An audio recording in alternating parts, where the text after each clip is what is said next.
All right, well, good evening, everyone, and thanks for joining us here for some Saturday night hockey on 90s night.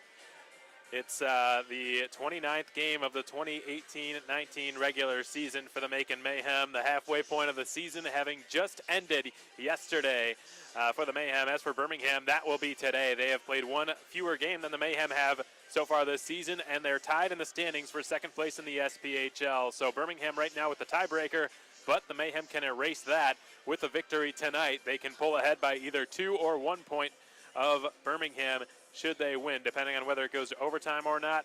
Should the Mayhem fail to secure 2 points tonight, they will fall behind Birmingham and end the weekend at third place in the SPHL, where they sit currently and sat coming into the 2-game homestand against Birmingham. This will be the last home series against the Bulls, but we will see them in this building again later on down the road. The Bulls will pay a visit here to the Mac Shack on Thursday, February 28th at the onset of a 3-game Mayhem homestand against first Birmingham that Thursday, the last day of February, and then Friday, March 1st, Saturday, March 2nd against the Fayetteville Marksmen. But focusing on tonight, folks, it should be a good one. Before last Saturday, the Mayhem's attacking game had really been struggling. In 4 games leading up to last Saturday night in Roanoke, the team had scored a total of just 5 goals. Then on Saturday night alone, the Mayhem matched their goal-scoring output from the previous 4 games combined in just one night. And since then, their offense has been almost impossible to slow down. Yesterday, there were a total of 12 combined goals. That's the most in franchise history from a single game. The outing was the highest-scoring game ever in the history of the Mayhem, tied for the highest scoring ever. With a game from a couple of seasons ago, back in 2017. That was the only other time it had happened. The Mayhem had not scored 7 goals in a single game since the final weekend of the 2017-18 regular season, and it happened to be in Birmingham with a 7-0 shellacking over the Birmingham Bulls. Their biggest strength this season, however, has been their ability to keep the puck out of their own net. They were the best team in the SPHL in that respect for a good long while this season, but they have just recently been passed by the Peoria Rivermen. They're now ranking second in the league in goals against per game. Peoria passing them, averaging 2.22 after a shutout in Evansville last night.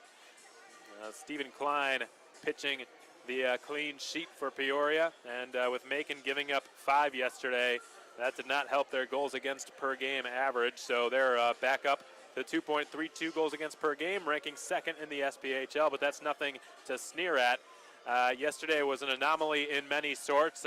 We've come to know this team, the Mayhem, this season as a defensively stout team. Not a lot of high-scoring barn burners like we had last night. But yesterday was the exception, and I'm not sure too many of the fans were complaining, not just because the Mayhem ended up on the right side of it, but also because it was just a fun game. It was exciting. It was back and forth. It was action-packed. It was filled with goals and exciting plays. So nobody's really going to complain too much about that, and we expect an even bigger crowd on hand for the Mayhem here tonight to hope that we get something similar in that respect that we saw last night. And the reunited AAA line of Jake Trask, John Seamer, and Stathis Sumalitis combined for a total of 10 points yesterday, 3 goals and 7 assists between the 3 of them. And that was the spark that reignited the Mayhem's attacking game. With the season now being exactly halfway through, their reuniting has come at a very opportune time. Macon is one of just 2 teams this season to have a winning record against the Birmingham Bulls. They've won 2 of their 3 matchups against Birmingham this season. All 3 results have been decided by 2 goals exactly. And yesterday's result, however, was unique insofar as it was the first time the Mayhem made Birmingham's goaltending look vulnerable for once. Maverick Parks, who's been really on another planet this season, looked a little bit shaky for the majority of the game yesterday. It was Maverick Parks, folks, he's argued by, I would say, most to be the best goalie in the SPHL this season, and the Mayhem really lit him up. It was the first time that Maverick had allowed 6 goals in a game in over a year. The last time it happened was in January of 2018, so that's not going to be one that sits well with him, but he is the go-to guy for Jamie Hicks tonight. Spoiler alert, he will be the netminder for Birmingham, so Hicks has decided to go with his trusted goaltender, which answered one of the biggest question marks heading into this game. We weren't sure if Hicks would turn back to Parks tonight or if he would go to the heavily talented Swedish goaltender Sebastian Andersson, who is yet to make his Birmingham debut. Something else happened that was remarkable yesterday, folks. Heading into yesterday's tilt, there had been 11 separate occasions in franchise history in which a Mayhem player scored 3 assists in a single game, but never had there been an instance of someone reaching 4. And yesterday, John Siemer broke that record and notched 4 assists in a single contest. He set up Stathis on a one-timer between the circles, which put the Mayhem on the board and tied things up early in the first period. He added a secondary helper later on in that period on Kristaps Bazovic's goal, which redirected off of a Birmingham skate. And then he also assisted on both of Jake Trask's goals in period 2. Trask, in his return after the family situation he had to deal with, he has returned and in his first game back just played tremendously. Had a 3-point night, 2 goals, and was the first star of the game, deservedly so. He really brought that AAA line back together, and they were absolutely humming last night. All 3 of them are going to be high on the watch list of Jamie Hicks and the Birmingham Bulls tonight.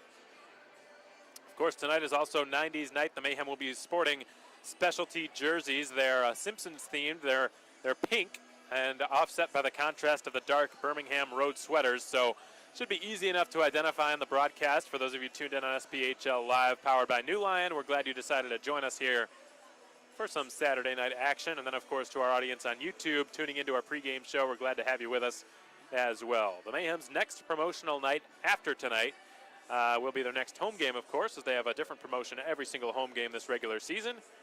The next one will be Stranger Things Night on Friday, January 25th, where fans can enjoy the Netflix hit series as the Mayhem play host to the Huntsville Havoc for the first time this season.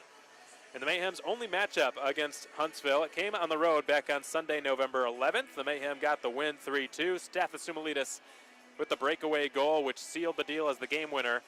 And Stathis was great last night as well. He did get credited with an assist that rightfully belongs to John Siemer, and that will be fixed on Monday morning.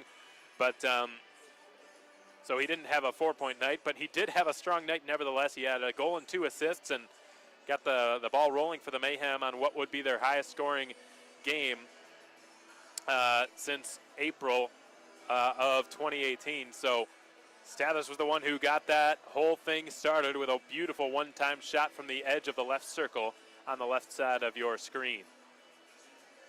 Just for clarification here, folks, yesterday was not the most goals the Mayhem had ever scored in a game before, but it was the most combined goals. If you add Birmingham's total with Macon's, that combined total is 12, and that ties for the most goals that have been scored in a Mayhem game in franchise history. It's only happened on one other occasion, and it came against the Fayetteville Marksmen on December 15th of 2017. The Mayhem won that game 10-2, and that was the only other time in the history of the franchise in which 12 goals had been scored, combined 12 goals had been scored in a single game.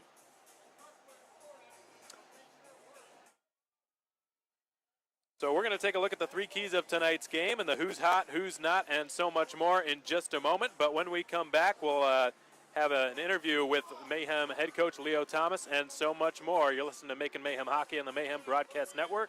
We'll be back in a moment, folks.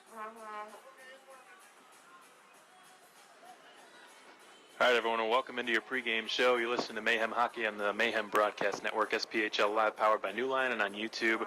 Glad you decided to join us here on 90s night. Hope you're having a good Saturday. I caught up with the Mayhem head coach, Leo Thomas, before the game started. Coach, it was a really high-scoring game yesterday, the highest scoring of the entire season so far. You put up 7 on the board. How rejuvenating was it for the team to have such a strong offensive showing? No, it was huge for us, man. I think we were talking about that last night. Just, that last game in Roanoke, putting 5 in and coming off a stretch where we weren't scoring that much. It's huge. So hopefully that feeds in here for the next few games. But it's always good to have a couple outbursts like that for sure. Yeah, no doubt, and I'd say the players most responsible for it was that AAA line. It was back intact yesterday with Trask, Siemer, and Stathis. They were just on fire. It combined for a 10-point night total between the 3 of them. Do you think the fact that they were separated for a brief time made that bond even stronger between them when Trask returned and they got reunited again for yesterday's game? Yeah, I think losing Trask obviously it doesn't help those other two guys. But I just think overall they just had a good game. They were hunting pucks. Trask was even throwing a few hits out there, getting into those dirty areas. So I think it was just a combination of all three of them, pulling their weight, hounding pucks, working hard, and it turned out to be a good thing for them. Yeah, they really just took the Bulls by the horns, no pun intended, showed tremendous leadership all over the ice yesterday, and their teammates followed suit. But one area of concern, I think it's fair to say yesterday, Coach, was the penalty kill. Birmingham scored on 3 straight power plays towards the end of the game. Were there any areas you saw that can be learned from yesterday and can be improved upon going forward in the PK department? Yeah, it was just a couple small assignments. We went over video today with the killers, and it was literally just being a foot and a half, out of position pretty much. And they put some good shots together. 2 of them were pretty hard shots, and then good spots for where Dill couldn't get to them. But I think we fixed it. They have a good power play. Anytime we put them on the power play, it's dangerous for us. So we just got to be disciplined also and not take those. A few of those penalties were not smart ones. You know what I mean? So for the most part, like I said, it was just a couple of missed assignments. We went over on video, and hopefully we can tighten that up. Yeah, Birmingham does have a strong power play, and they can make you pay. But at the same time, Macon has had a good penalty kill for the most part this season. Yesterday, just a bit of an anomaly. It was the first time all year they've allowed 3 power play goals against. Really strong penalty killers back there, and Caleb Cameron and Justin Levesque and others who, and I'm sure going forward, will address some of the minor issues, the mishaps we saw yesterday. Coach, I want to mention Jarrett Cupp's power play goal yesterday. That was an absolute howitzer. It was a heck of a shot from about 55 feet out. And earlier this season, he had a few missed chances, and I'm sure it was starting to wear on him a little bit. And it must have felt great for Jarrett to get the monkey off his back and get his first goal with the Mayhem. And you don't often see a first goal as pretty as that one. The funny thing is I should probably get an assist for that, because that morning I fed him about 15, 20, maybe 25 shots from that exact same spot, because I knew he was going to be on the power play. And probably 20 out of those 25 were not the hardest shots, so I was I kind of was joking around with him that morning, saying, hey, if you get that in the game, you're probably going to have to get one a little harder than that. And he actually got a lot on that shot, and I was just happy for him. I think he played an unbelievable game last night. He's been playing well the last month or so, but last night was his best game by far. And he's playing at a different level right now. So for that one to go in on it for him was good for him, I think. And I think he's only going to get better from now on. So, of the 25 passes that you fed him for shots, were there any that were that nice in practice? I don't know. I'm a pretty good passer, so I might have gave him one bad one, but they were right in his wheelhouse. He just wasn't getting hard shots off them. But I'm glad the one that counted went in for him, and he got his first goal. So. Well, we'll give you the assist in spirit on Jarrett Cupp's first goal with the Macon Mayhem. So just add that to your pedigree. Last question for you, Coach. A lot of scoring took place last night. It was overall, in terms of combined goals, it tied a franchise record with 12 between Macon and their opponents. So with that said, it was sort of an anomaly as far as this season has gone. The Mayhem have been a very good defensive team. High-scoring games have not been overly prevalent this season for the Mayhem. So with that said, do you think there's going to have to be much adjustment overnight from yesterday and heading into tonight? No, absolutely. We don't want to give up that many goals, obviously. Again, the goals that they scored were obviously the power play ones, and the ones that were even strength were, again, small assignments where we've worked on it all year, and it's going to happen. It was a weird game. Birmingham's a team they're resilient. They're always going to come.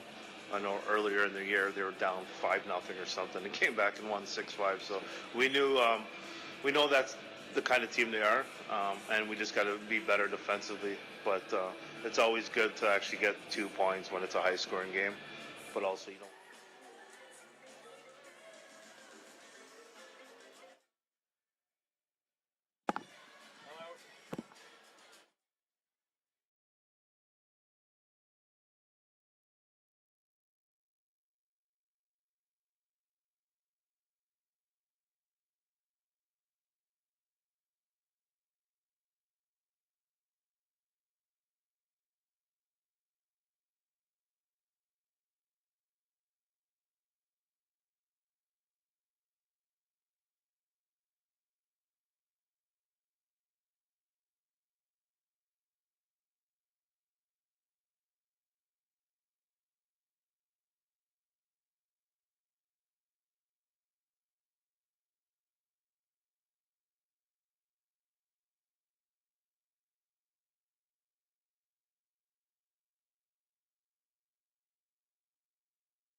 Okay, well, welcome back, folks. I apologize for that abrupt interruption there with the Mayhem head coach, that interview with the Mayhem head coach, Leo Thomas.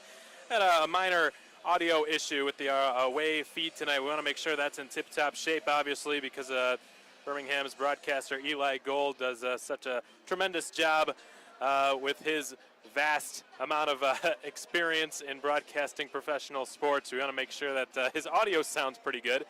And it sounded like it was just, there was some overmodulation, it sounded like. So we got that taken care of, and we should be ready to roll here for game number 29 of the 2018-19 regular season. The Mayhem right now sitting in third place in the SPHL, an 18-7-3 record with that win yesterday. That win yesterday snapped a 5-game losing skid, which is the longest in franchise history. Coach Thomas and the Mayhem obviously thrilled that that is over, that is behind them, and they can just get back to focusing on fundamentals and keeping things a little bit light, not trying to work so hard to pull themselves out of the abyss, which it felt like they were in. And even though they lost seemingly game after game, folks, it was always by 1 goal, and they never really dropped that much. Fortunately for the Mayhem, I think right when this was happening, Peoria and Birmingham were struggling a little bit as well. Not as much as the Mayhem were, but they were struggling enough to where the Mayhem didn't lose too much ground on them in the standings. And as a matter of fact, with their regulation win over Birmingham last night, they have tied the Bulls for second place in the SPHL. Now it's just a matter of getting that tiebreaker. Birmingham holds it right now because they've got 1 fewer game played. Let's take a look at our 3 keys of tonight's game for the Macon Mayhem before we get to your starting lineups and more. Number 1, staying disciplined. Too many penalties last night for the Mayhem. Not only that, but the PK was not good. They had to fight off 2 PKs early. They did so because Birmingham went to penalties themselves and brief power plays, and the Mayhem were able to fight those off well enough. But when the Bulls had a full power play opportunity, they took advantage of it every single time. They scored on each of their final 3 power plays. It was the first time all season the Mayhem allowed 3 power play goals in a single game. That cannot happen again. Leo Thomas and the Mayhem know it. So staying disciplined will be paramount tonight for Macon, particularly given the fact that this is game 2 of a 2-game homestand. Secondly, attacking the points, taking away the defenseman's time. 2 of Birmingham's 3 power play goals last night came from defensemen. It was Matt Fuller who struck first from the blue line for the Birmingham Bulls. He was left pretty much uncontested in the mid-slot. And Garrett Schmitz later on, the defenseman, also buried his 7th goal of the season. So closing the gap on defensemen, not allowing them to take as much time as they did to pull the trigger, will be important for the Mayhem tonight as well. And finally, get into the goaltender's head early. It will be Maverick Parks tonight. And we saw what happened yesterday when the Mayhem got the ball rolling on the offensive side of things. Maverick Parks, a phenomenal goaltender, folks, but even the best of them sometimes can let things get inside of their heads, and sometimes they can think about the last goal they just gave up as opposed to focusing on the next play. And I think we might have seen a little bit of that from Maverick Parks yesterday. So if the Mayhem can work on getting inside of Parks' head, they will likely have success tonight like they did against him last night. It was the first time Maverick had allowed 6 goals in a single game since January of 2018.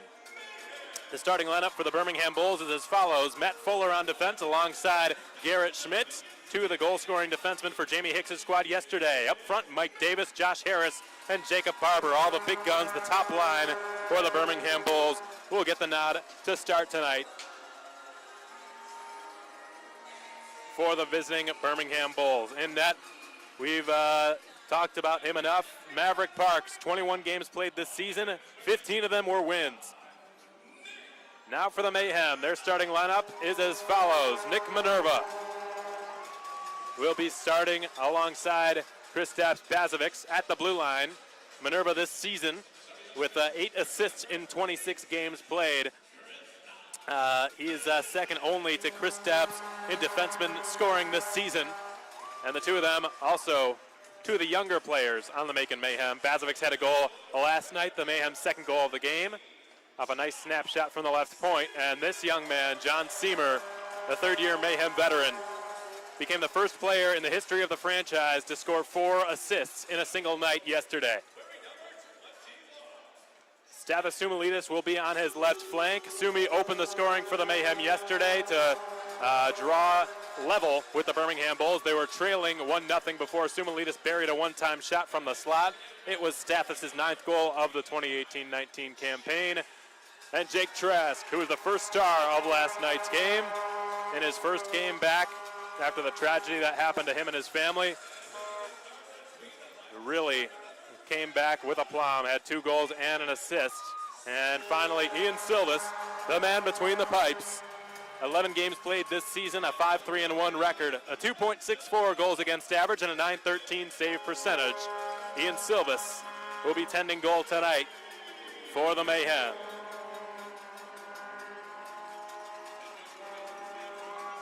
Silvis is hoping to get back on the winning trail. He's not had a win, 2 points in the win column since Friday, December 21st against the Pensacola Ice Flyers. So he's really hoping that he and the Mayhem can get a couple of points tonight and maybe build up a little winning streak here after the losing skid was just snapped yesterday. The singing of our country's national anthem will take place next, folks, so we're going to take a brief pause.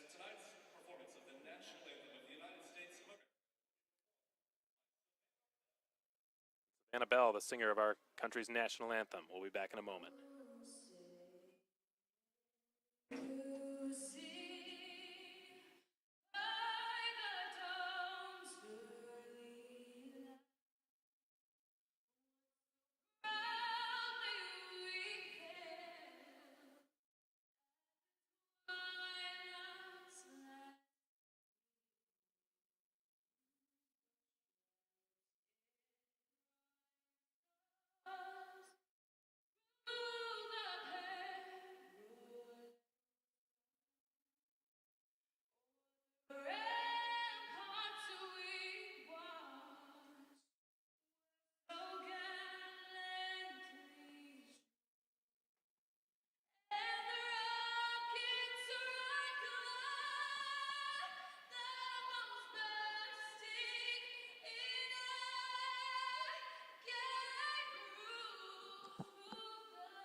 Well, Savannah Bell getting a thunderous round of applause from this packed Macon Centreplex tonight. This is the biggest crowd we've had all season by far. There were 1,800 pre-sold tickets before this game started. Normally there's an even bigger walk-up crowd than there is a pre-sold crowd.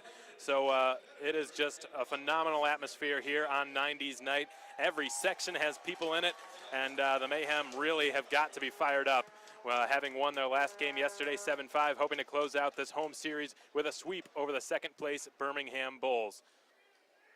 In case you missed the starting lineups, folks, it is Matt Fuller on defense for Birmingham alongside Garrett Schmitz, with Jacob Barber, Mike Davis, Josh Harris up front, and Maverick Parks in goal, countered by Ian Silvis of the Macon Mayhem, going with the same starting 5 skaters they did yesterday, Nick Minerva and Kristaps Bazovics at the blue line, with the AAA line starting things out for Leo Thomas and the Mayhem. Jake Trask on the right wing side, with John Seamer, the man in the middle, flanked by Stathis Sumalidis on his left. The 3 of them combined for 10 points between them yesterday. 3 goals, 7 assists were created by these 3 players alone. The only other player to have a multi-point game yesterday, there were 2 of them, my apologies. There was Derek Sutliff, who had a couple of goals, both of them coming in the third period. The game winner ultimately was the empty netter. Was the 6th goal of the game, and then the empty netter really put the icing on the cake. And Alexander Tallien also had a 2-assist night. The referee of tonight's game, it's the same crew as yesterday. Stephen Hoshaw is the man in stripes. His 2 linesmen are Dan Huntington and Derek Calise.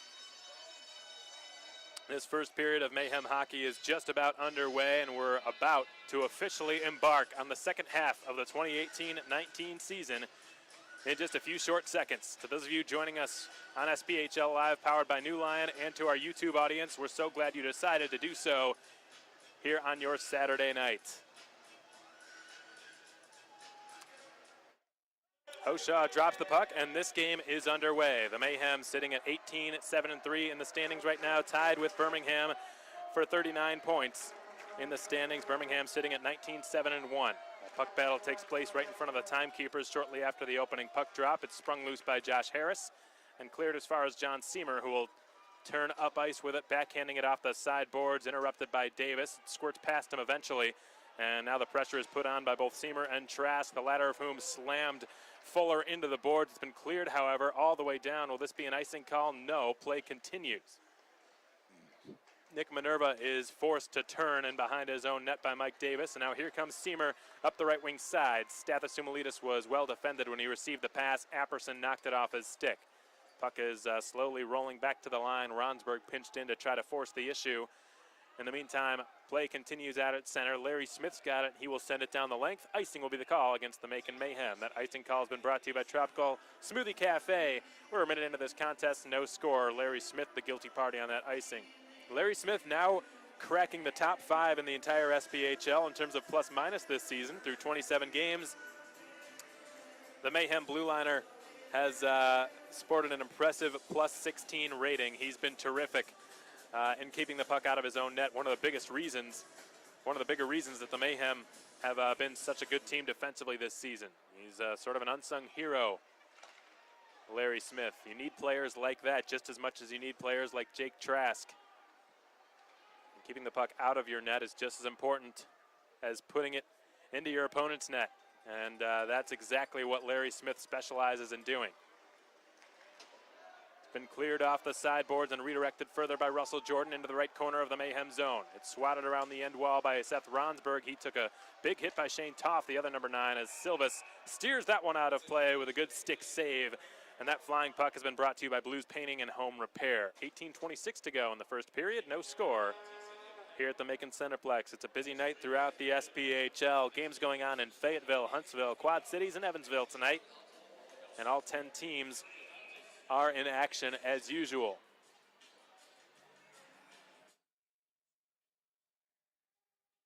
The faceoff taking place to the right of Ian Silvas. A quick shot comes on goal. Silvas is able to deal with it with a right pad save on Austin Doe, who opened the scoring last night. Speaking of Doe, I know it's a different spelling, but because it is Simpsons night after all, there will be a Doe contest in the first intermission of tonight's game. Whoever can do the best Doe will get a prize.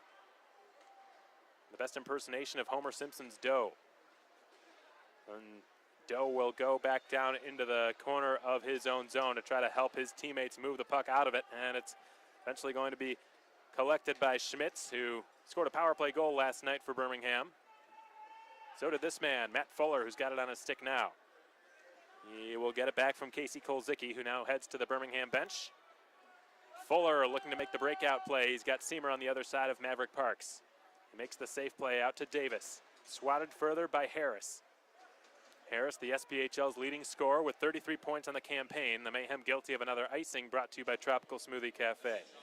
Josh Harris, always one of the players to watch when he comes to town with the Birmingham Bulls. 12 goals, 21 assists, and 33 points on the campaign. He and Jake Trask were in a race for a while. Trask missing a couple of games, fell behind. He's now 5 points behind Josh Harris in the SPHL's top 5 point scorers this season. As the puck's been swatted down to Davis in the far corner. He's watched carefully by Nick Minerva. And a quick return pass coming from Kristaps Bazovics was outside of the reach of the intended target. Davis spins with it and feeds it out to his left. And it's brought by Johnson, who centers it. And Bazovics is there to intercept, and he makes the crisp play out to his fellow European Stathis, both of whom scored in the first period last night. Trask with a long shot from the point is smothered up by the glove hand of Maverick Parks. Parks currently the league leader in wins in the SPHL this season. And Stephen Klein, with a shutout win yesterday in Evansville against the Thunderbolt, has drawn to within 3. Stephen Klein has won 12 of his 16 games. Parks has won 15 of his 21, so both of them hovering right around the 75% plateau in terms of winning percentage when they start games, which is simply phenomenal. Justin Levesque leads the league in plus-minus. He leaves it off. And it's now picked up and spun his direction by Derek Sutliff. Levesque was knocked down. Hoshaw keeps his arm down. Sutliff finished his check, and that's going to be a penalty called against the Mayhem. Levesque stole the puck, lifted by Jordan. But penalty is going to be called against Derek Sutliff in the Mayhem for the first time tonight. There will be a power play, and it will belong to Birmingham. And the Mayhem playing with fire a little bit in the early going. Yesterday, the Bulls struck on 3 consecutive power plays to wrap up the night. Fortunately for the Mayhem, it still wasn't enough to overtake them. They had built up that substantial of a lead. But right now, that is not the case, as we're still in a scoreless stalemate here, 3.5 minutes into the game. Sutliff to the box, the Mayhem with their first look on the J&J's heating and air conditioning penalty kill. Taylor Dicken, outer hash mark to the right circle.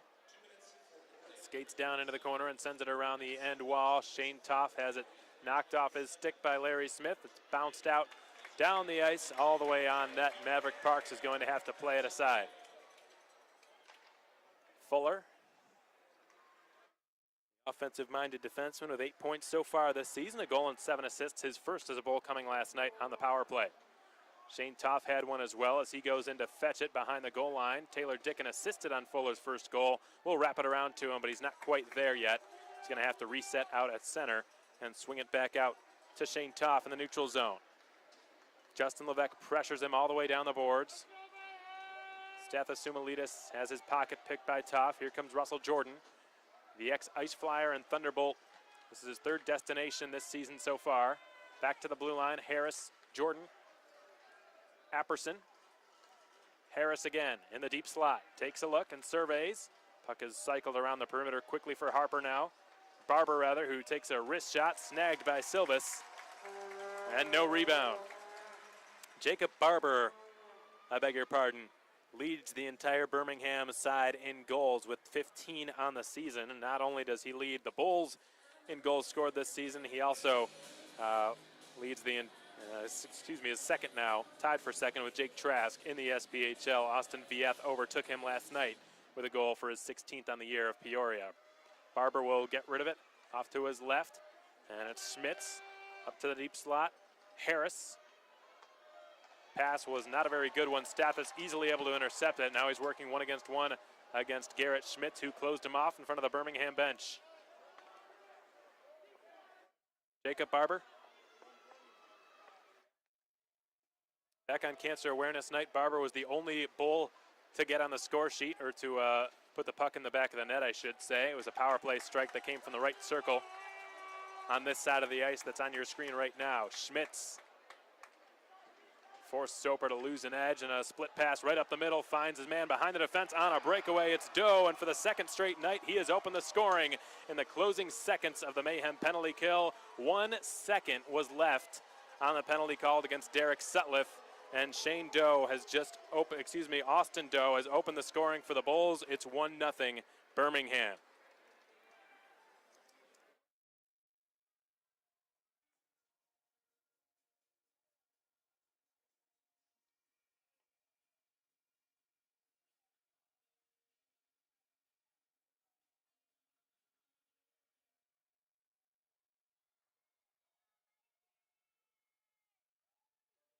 Puck's been shoveled out into the Mayhem zone.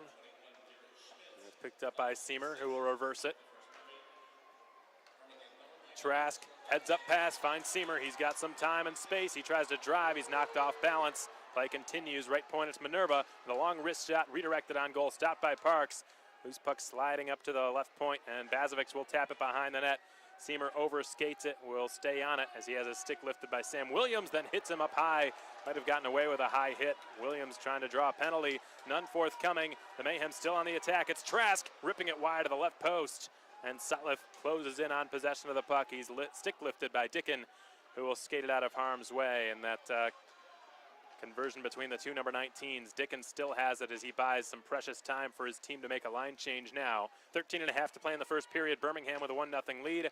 Austin Doe for the 2nd straight night, scoring Birmingham's first goal, scoring the first goal of the game. Now it's Tallene from the slot with a wrist shot, stopped by Maverick Parks. He's looked sharp so far tonight. 13:24 to go in the first. 1-0 Birmingham, your score. This has been undoubtedly the biggest crowd of the 2018-19 season. And the Mayhem hoping to give this audience what they deserve tonight. And if it's anything like what we saw yesterday, I think we'll have some happy customers here, win or lose. There's some Simpsons trivia going on here in the concourse at the Macon Centreplex. 5-4 your shots in favor of Macon, 1-0 your score in favor of Birmingham.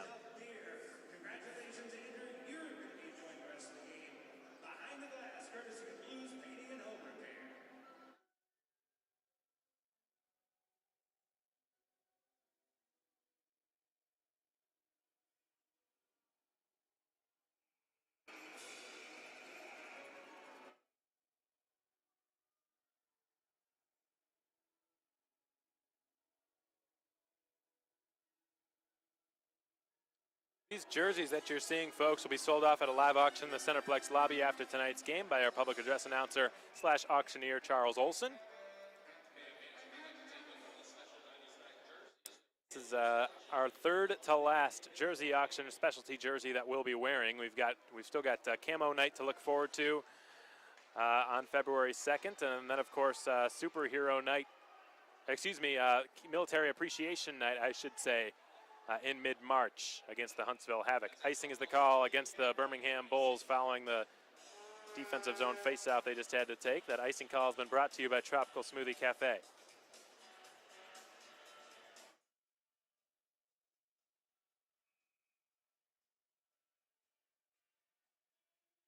The face-off will come back into Birmingham territory here, and it'll be Justin Levesque, one of the Mayhem's better face-off specialists, to take the draw to Parks' left. He'll be countered by Shane Toff. Big part of Birmingham's comeback efforts last night. Levesque with that switcheroo to the right-handedness. He wins a face-off cup with the follow-up shot. His attempt sailed over the net. It's been cleared out to Tallene in the neutral zone, who will shovel it back into Birmingham territory.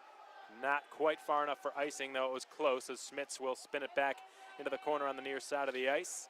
Mayhem getting really physical here in the early going. Smith keeps it alive in the attacking zone. Sutliff puts on the pressure, tries to win the puck, and it never reached Smith, and it's been cleared past him all the way down past Ronsberg as well. This will be another, should have been icing. It's been waved off, and Ronsberg, however, does win the foot race. And play continues. Birmingham with a fresh 4 out there, and Jordan will complete as the 5th man off the ice. Levesque with plenty of time. He will skate through center. His shot was blocked by a Birmingham stick and out of play. Take a quick look around the SPHL, folks. Fayetteville and Roanoke are already in their second intermission of that game. Still it's scoreless. Fayetteville hoping to complete the sweep in the home-and-home series against the Rail Yard Dogs, and Pensacola Huntsville just about to get underway as well. Huntsville hoping to wrap up a home sweep against Rod Aldoff and the Ice Flyers. That puck will not slide far enough for icing as Minerva touches up deep in his own zone. He takes a hit from Harris. And he'll work it over to Mike Cimello. Here come the Mayhem. It's fed up into the middle of the ice now for Caleb Cameron, who was hit up high by Whitcomb, who's making his Birmingham debut, Christian Whitcomb. Caleb Cameron swiveling down into the left corner. He will leave it off for Soper, who centers it. Nice pass. The shot from Cimello is denied by Parks. Picked up in the corner on the far side, and Barber's able to clear it. He sustained a hit from behind. The Mayhem going back to the box, which is not good for them. Excellent back check by Mike Cimello to break up that 2-on-1. Mike Davis would have had a great scoring chance had he not done so, but the bigger issue is this. The Mayhem are going back to the PK. They've allowed a power play goal on 4 consecutive Bulls power plays. Nick Minerva to the box. He's been one of the Mayhem's most penalized players so far this season, second only to Alexander Tallene.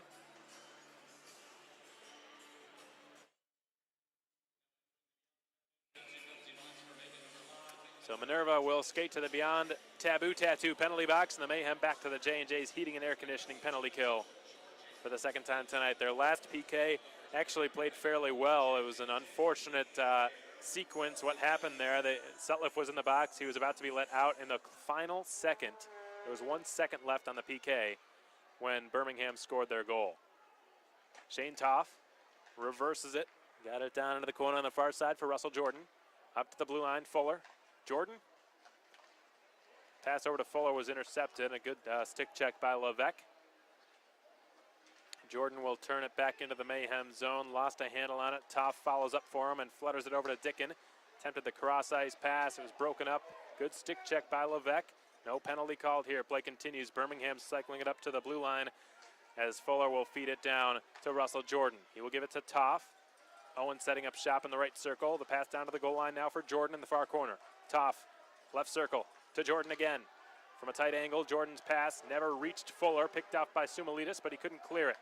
Owen gets it now on the right point.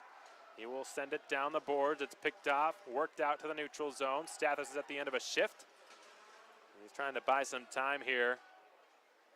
A minute has gone by on this J&J's heating and air conditioning penalty kill. The Mayhem nearly halfway through period one, trailing 1-0, hoping to keep it that way for the next 45 seconds or so with Nick Minerva in the sin bin.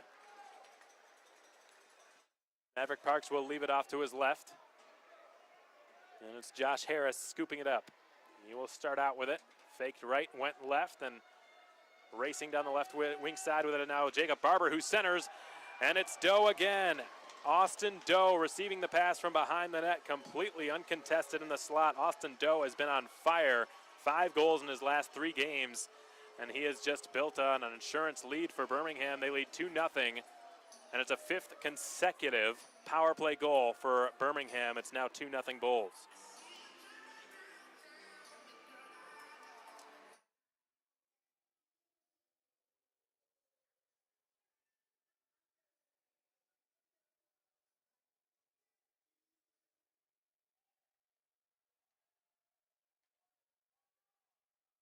Bazovic overskates the puck, and he sends it over to John Seamer. The pass out to center, past Sumalitis. Recovered now by Seamer in his own zone. Minerva, Bazovic. Up the left wing side, and Jake Trask just barely caught offside, and we get a whistle and a stoppage in play. We're past the halfway point here of period one. We're going to head to our second media timeout of this game so far and take a 60-second pause on the Mayhem Broadcast Network. 2-0 Bulls is your score. This season, the Mayhem are offering a great group package. Whether you're a school, a church, a company, or just a group of friends, give the Mayhem office a call and we'll set you up with an incredible group deal. From $13 tickets to free team hats to a unique experience upgrade of your choosing, the Mayhem have got you and your group covered. Call our office at 478-803-1592 to purchase your group tickets to a Mayhem game today.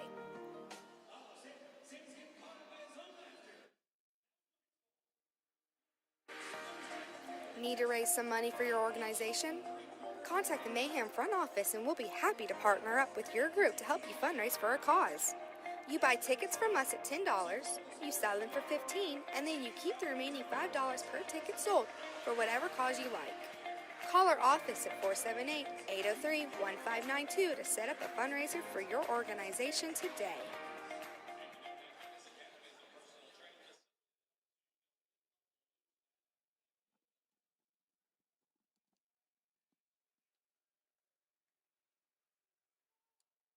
So after the neutral zone draw near the timekeeper's box, Russell Jordan sends it around the end wall, overplayed a little bit by Silvis.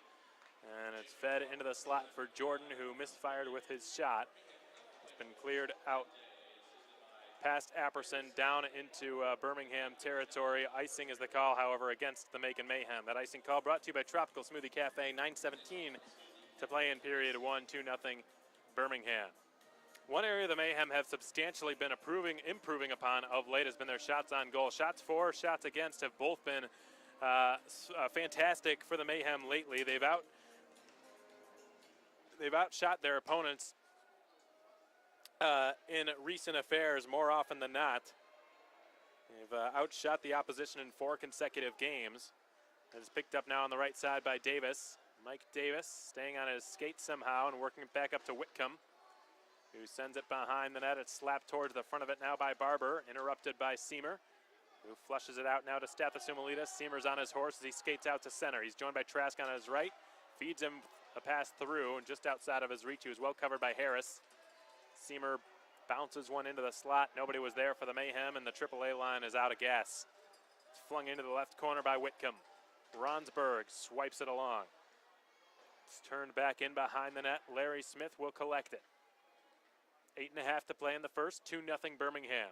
Smith, the Niagara University grad, left it off for Justin Levesque. A plus 23 on the season for Justin Levesque. The best plus-minus in the SPHL, where he's tied for the league lead as Smith, the best plus-minus among defensemen on the Mayhem, is crunched into the corner on the near side of the ice. Levesque lifts the stick, trying to work it out of his own zone. The man he's tied with, Justin Levesque, is also leading the league in another category. Austin Vieth of the Peoria Rivermen leads the league in goals and plus-minus. 16 goals and a plus 23. It's worked back to the right point. Long snapshot, flutters awkwardly on net, stopped by Parks and hacked back into the glove by Tallene. Parks will take a whistle. He's looked very composed so far, which is not a good sign for the Mayhem. Again, one of the three keys of tonight's game was making Parks uncomfortable, getting into his head early, because yesterday that is how the Mayhem scored 6 times against him, and then an empty netter at the end, obviously. But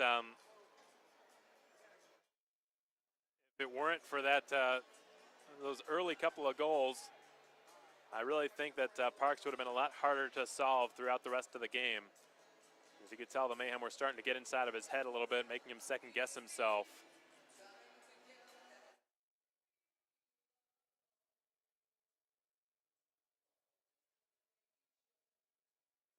Doper and Shane Toff each jumping the gun a little bit. The Mayhem going to an offensive zone draw here. Soper wins the face-off. Love will slap it D-to-D now for Jarrett Cupp, who fires it on net. Nice shot, but it was saved at the last moment there by Maverick Parks, who saw it just in the nick of time. Jarrett Cupp scored his first goal with the Mayhem yesterday, and I'm not sure I've ever seen a first goal more beautiful than that one. He is checked hard by Russell Jordan, but he gets right back up. Chimello leaves it now for Jimmy Soper. Reversed back behind the net. Chimello going in to work for it against Apperson. Kept in the zone at the point by Love, who sends it through. Bounces into the left corner on the near side. It's picked up by Chimello, who will reverse places now with Jarrett Cupp. Cupp spins it along. Cameron trying to lift the stick of Johnson and secure possession. Again kept by Love. He's had an excellent shift from the point, keeping the pucks in the attacking zone. Been rattled off the glass and ultimately settled by Toff, who slips one through, and the Bulls are out to center and beyond that as Dickin powers his way down the left side and shoots off the post, off the inside of the right post, and that was a close call that nearly tripled Birmingham's lead. Here's a chance for Macon as Trask races down the right side and snaps a shot off. It's stopped by Birmingham's Maverick Parks, who will take another whistle with 6.5 remaining in the first period. 2-0 is your score.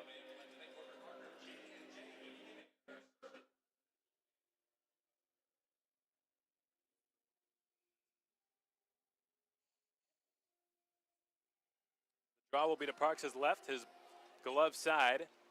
Mayhem winning the offensive draw, and Trask ripped it wide of the net immediately after the faceoff was won. Sumilidis gets the pass from Bazovics. Sumilidis now trying to power his way to the front of the net. It's pickpocketed by Harris and flung ahead. Bazovics beats Davis to it, and he will send it off the glass. Trask pursuing Fuller for possession, lifts his stick, but he couldn't get possession of it himself. Fuller and Trask go crashing into the boards on the far side.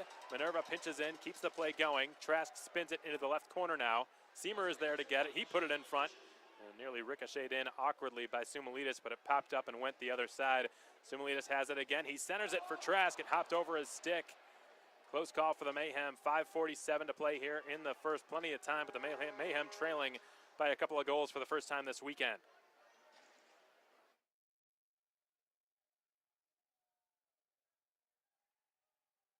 Alexander Tallene sustains a hit, stays on his skates. We'll hear from Tallene in the first intermission of tonight's game.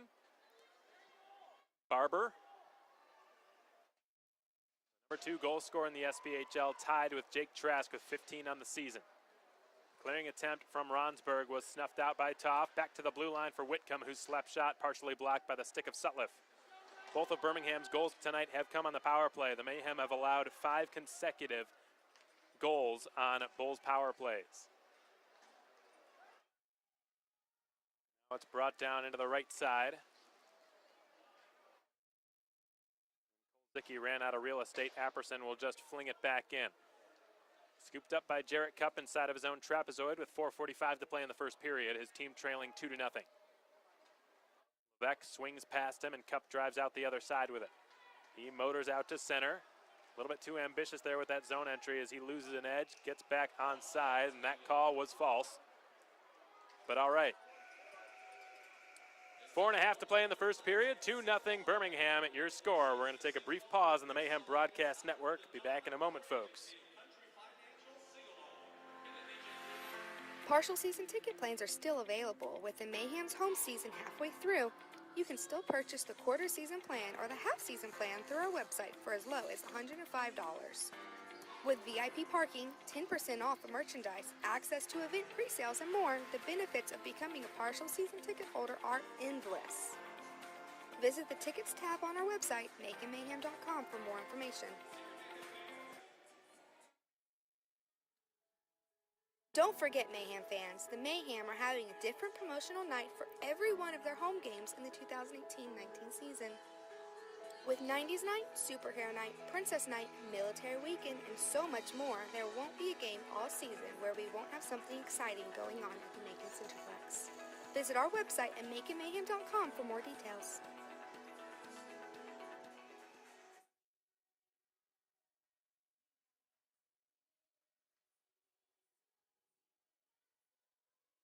Jimmy Soper countered now by Shane Toff in the face-off circle. Soper with the victory and the draw, and Cameron sent it back to Taylor Love. And family members coming in all the way from Mission Viejo, California this weekend to watch him play. Jarrett Cup back to Love. His head up, tried to return it for Cup. Went off a Birmingham stick. Toff down the left side. Shane Toff slams on the brakes and feeds it back to the blue line for Johnson. He will rattle it behind the cage, and Jordan's got it in the corner on the right side. It's a return for Jordan. He eludes a check from Taylor. Here's a shot coming from Dickin. He just misfired. Rather, it was Soper who delivered the check, not Taylor Love. Fed back to the blue line. Apperson fired it off the crossbar, and it stays out. So the Mayhem have caught some puck luck in this period as well, folks. They are trailing 2-0, and it could be 4-0 had Dickin and Apperson scored on those shot attempts in which they drew iron. Those won't even count as shots on goal, so it'll, in all likelihood, when this period's over, be misleading. The shots on goal favoring the Mayhem right now 10-6, and they could certainly be trailing by more than 2 goals right now. I think they have to be thankful, and they're fortunate that it's a manageable deficit to work with here. They're going to be guilty of icing. It has not been a good period so far for the Mayhem after a lot of positives from last night. They've not been able to carry that momentum over into tonight's game.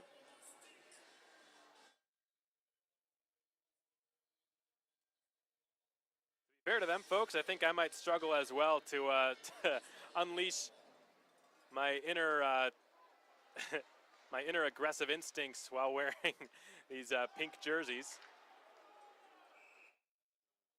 I'm guilty of back-to-back Tropical Smoothie Cafe icing calls. 3.5 to play here in period 1. It's a 2-0 Birmingham lead. Let's take a quick look around the SPHL. Third period is now underway in Fayetteville as the Roanoke Rail Yard Dogs are hoping to split the series, but they trail 1-0 with 7 minutes remaining with the marksman up by a goal. We'll get to the rest in a moment. Jake Trask crosses the blue line with help from Seamer. Left it off for the trailer. Minerva back to Trask from the right circle. His shot is blocked. Puck sliding back up the slot. Rescued, and Minerva helps Trask keep it in the attacking zone. Trask will put it behind the net. Seamer had Sumalidas wide open, but he had his head down, didn't see him. Sumalidas twists with it. Decides to feed it back to the blue line. Kristaps Bazovic with a long wrist shot. Didn't get all the way through. It was blocked by Harris and eventually smothered by Maverick Parks. Peoria, Evansville right now in their pregame show, and Quad City also in their pregame with the Knoxville Ice Bears, hoping to avoid being swept, the Quad City Storm. Huntsville, Pensacola's game just started out in Huntsville, Alabama tonight, so no score in that contest just yet. An out-of-town scoreboard update has been brought to you by Marriott Hotels. 3 minutes and 1 second remain in the first. 2-0 Birmingham. here at the Macon Centreplex. It's been our biggest crowd of the entire season so far here on 90s night.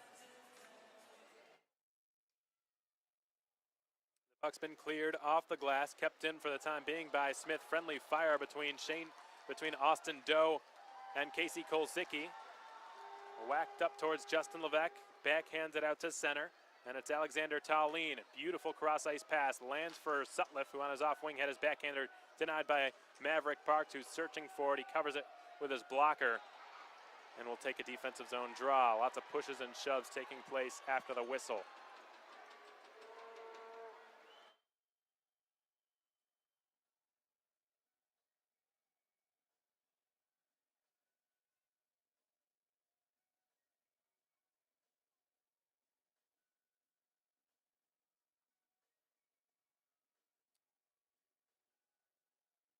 Mayhem this season have not won a game on home ice when trailing after the first period. But to be fair to them, it hasn't happened very much. It's only been 3 times in this building where they've entered the second period behind, and they're 0-2-1 when trailing after the first period of play. On home ice, that is. Overall, they're 1-5-1.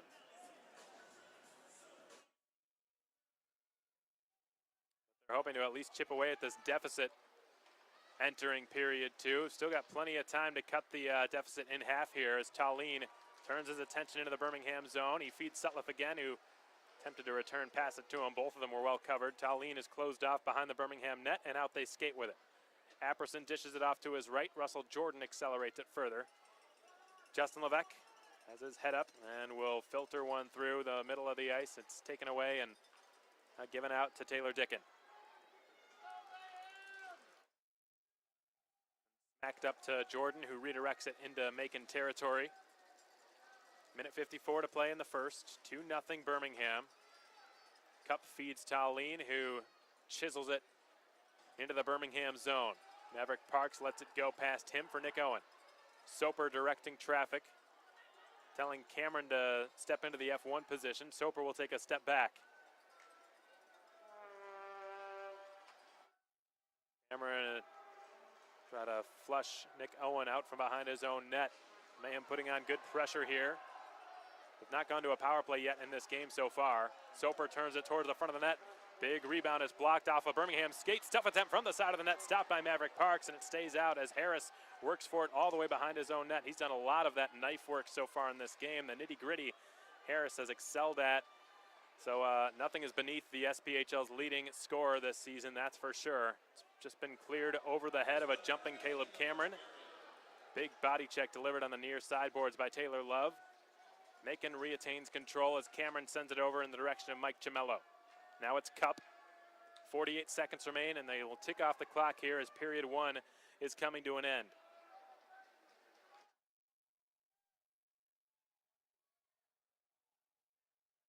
Cup lets Trask circle past him, and now he'll rush out of his own zone. Long stretch pass attempted. There were lots of black sweaters to intercept that. Now it's slamming on the brakes is Jake Trask. He will pass it over to Seamer, who catches it, puts it down, and shoots. Snagged by Maverick Parks. Goodness, what a pass by Jake Trask, and what a reception by John Seamer. It was flung at him like a lacrosse ball, and Seamer just put it down ever so naturally and got a pretty good snapshot off of it.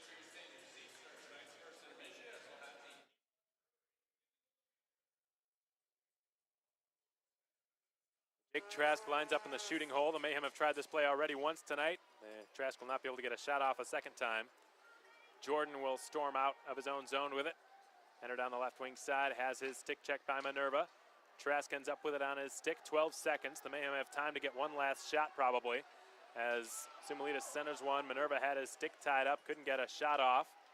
Trask behind the net is pinned up to the boards by Apperson, and period 1 has come to an end. Really a perfect period played by Birmingham in virtually every sense of the word. They were extremely disciplined, didn't get a single penalty. They were defensively solid. Their power play was superb. Just, I don't know if I saw a single mistake that the Birmingham Bulls made in the opening 20 minutes. And there's a reason, folks, that they sit where they do in the standings right now this season. At 19-7-1. They simply put just are a very deep and a very hard-working team with lethal firepower up and down the lineup, and they've also got a good amount of experience. They don't let success get to their heads too much, and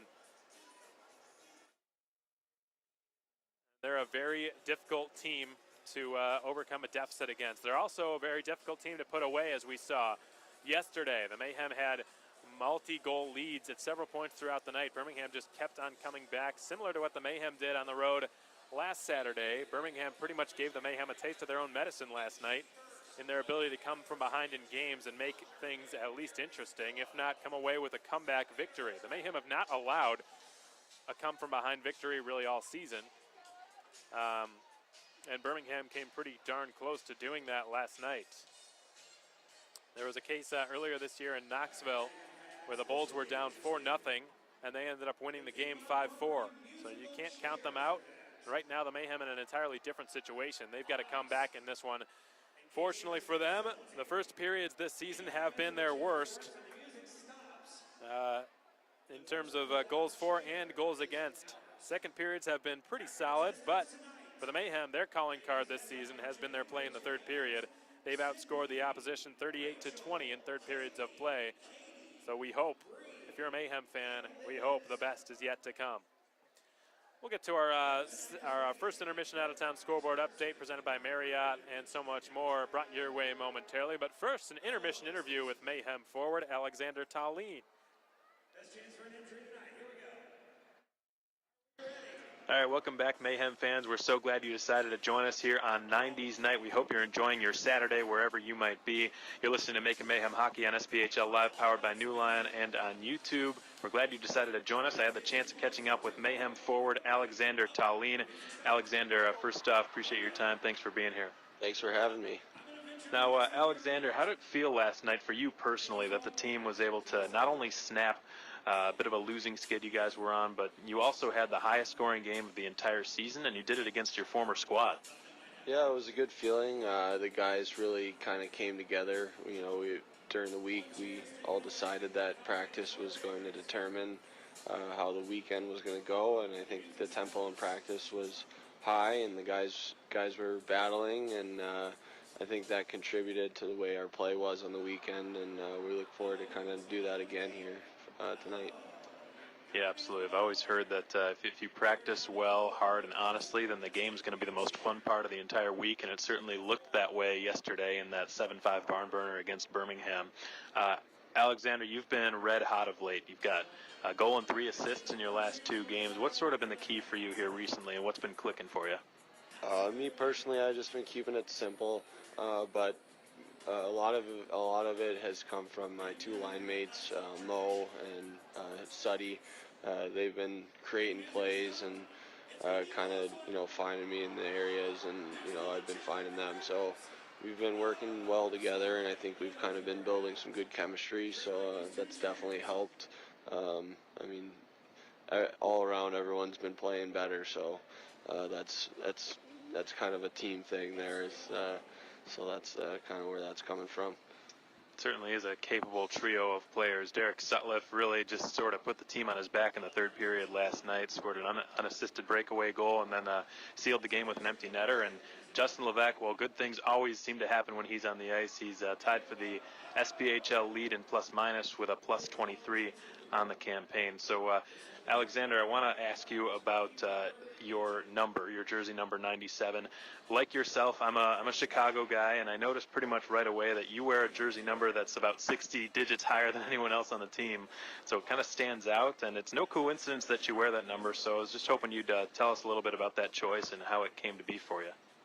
Well, when I first got here, I was kind of after the number 27, but back in the day when Jeremy Roenick played for the Chicago Blackhawks, he wore number 27, and then he eventually was traded to a couple different teams and eventually changed his number to 97. So when I got here this year, Dakota was wearing 27, so I didn't want to bug him about it, and I just then Bones came up to me and said that, hey, we got an extra jersey back there that's blank, so lucky you get to pick your number. What do you want to be? And so I said 97, and he kind of looked at me funny, but yeah, so that's how I ended up with 97. How about that? You get your pick of the litter, and not a lot of players can say that. And I think on Birmingham, the highest number is 24. So it's a pretty unique situation. And I think Chris Stapps is probably the only other player on the Mayhem who's got a number besides goaltenders north of 30. Alexander, like most players on the Mayhem, you're a 90s child. You were born in 92, so you got to experience the majority of that era growing up. Do you have a favorite entity or song or movie or toy or anything from that era that is really going to be kind of nostalgic for you here tonight on 90s night with these Simpsons-themed jerseys going on and whatnot?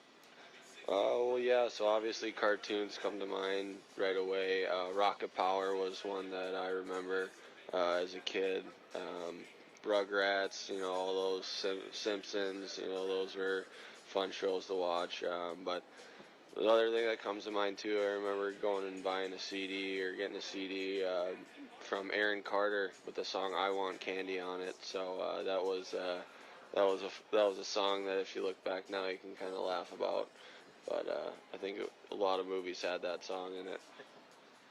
Yeah, I'll never forget that one. That was playing, I think, at a few middle school dances of mine when I was a kid growing up as well. It was a 93 birth year, so just after you.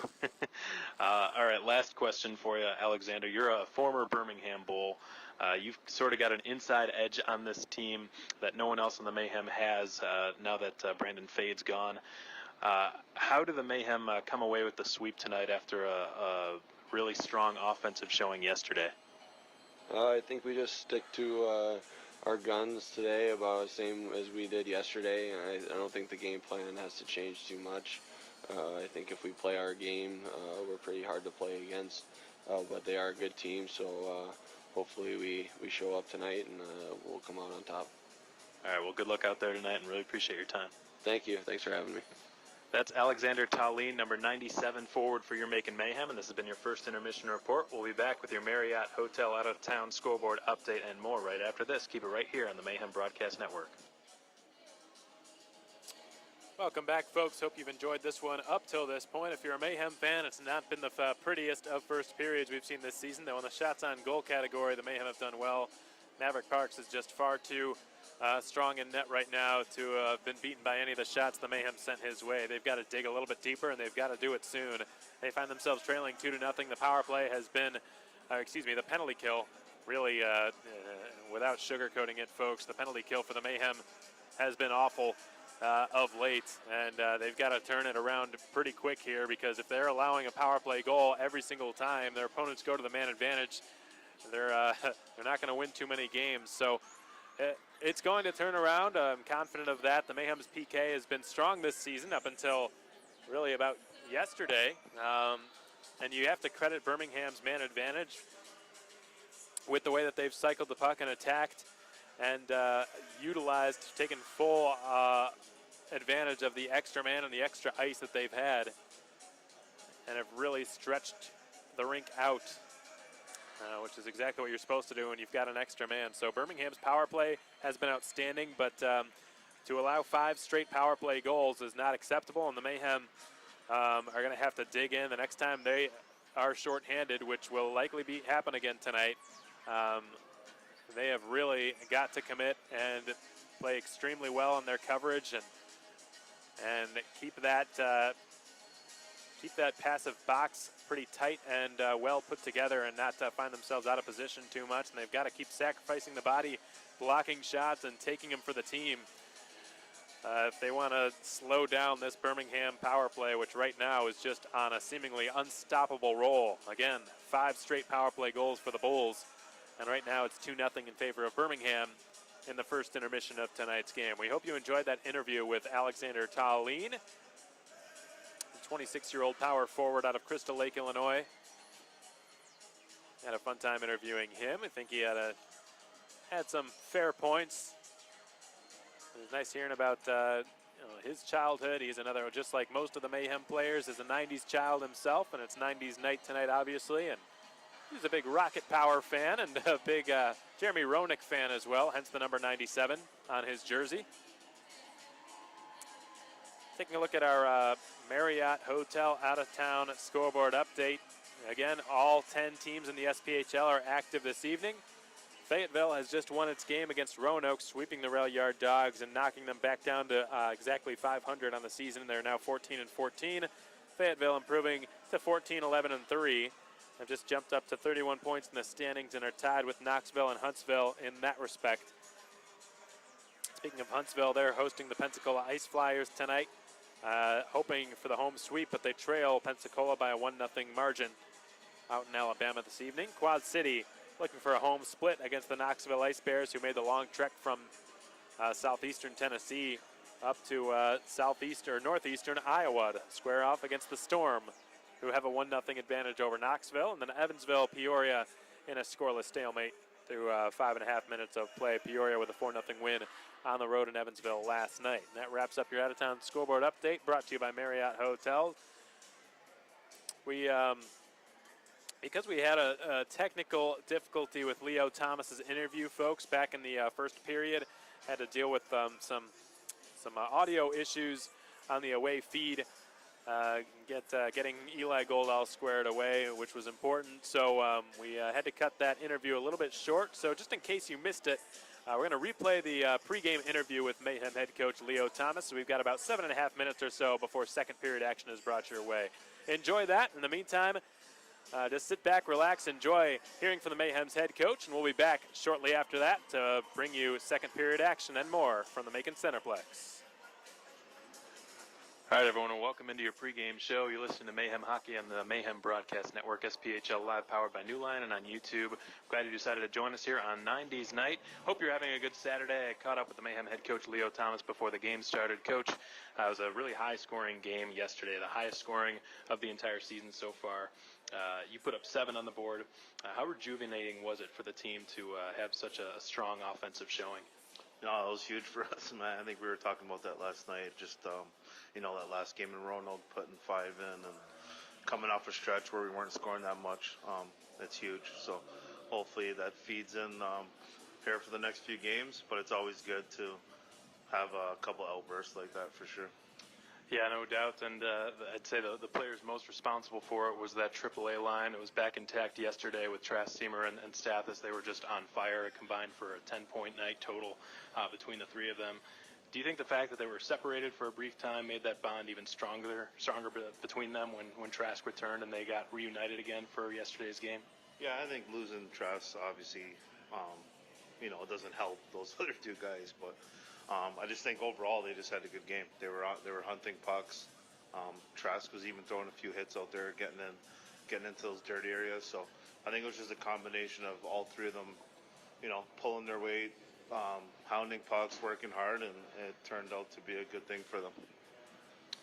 Yeah, they really just took the Bulls by the horns, no pun intended, showed tremendous leadership all over the ice yesterday, and their teammates followed suit. But one area of concern, I think it's fair to say yesterday, Coach, was the penalty kill. Birmingham scored on 3 straight power plays towards the end of the game. Were there any areas you saw that can be learned from yesterday and can be improved upon going forward in the PK department? Yeah, it was just a couple small missed assignments. We went over video today with the killers, and it was literally just being a foot and a half, out of position pretty much. And they put some good shots together. 2 of them were pretty hard shots, and then good spots for where Dill couldn't get to them. But I think we fixed it. They have a good power play. Anytime we put them on the power play, it's dangerous for us. So we just got to be disciplined also and not take those. A few of those penalties were not smart ones. You know what I mean? So for the most part, like I said, it was just a couple of missed assignments. We went over on video, and hopefully we can tighten that up. Yeah, Birmingham does have a strong power play, and they can make you pay. But at the same time, Macon has had a good penalty kill for the most part this season. Yesterday, just a bit of an anomaly. It was the first time all year they'd allowed 3 power play goals against. Really strong penalty killers back there, and Caleb Cameron and Justin Levesque and others who, and I'm sure going forward, will address some of the minor issues, the mishaps we saw yesterday. Coach, I want to mention Jarrett Cupp's power play goal yesterday. That was an absolute howitzer. It was a heck of a shot from about 55 feet out. And earlier this season, he had a few missed chances, and I'm sure it was starting to wear on him a little bit. And it must have felt great for Jarrett to get the monkey off his back and get his first goal with the Mayhem. And you don't often see a first goal as pretty as that one. The funny thing is I should probably get an assist for that, because that morning I fed him about 15, 20, maybe 25 shots from that exact same spot, because I knew he was going to be on the power play. And probably 20 out of those 25 were not the hardest shots, so I was kind of was joking around with him that morning, saying, hey, if you get that in the game, you're probably going to have to get one a little harder than that. And he actually got a lot on that shot, and I was just happy for him.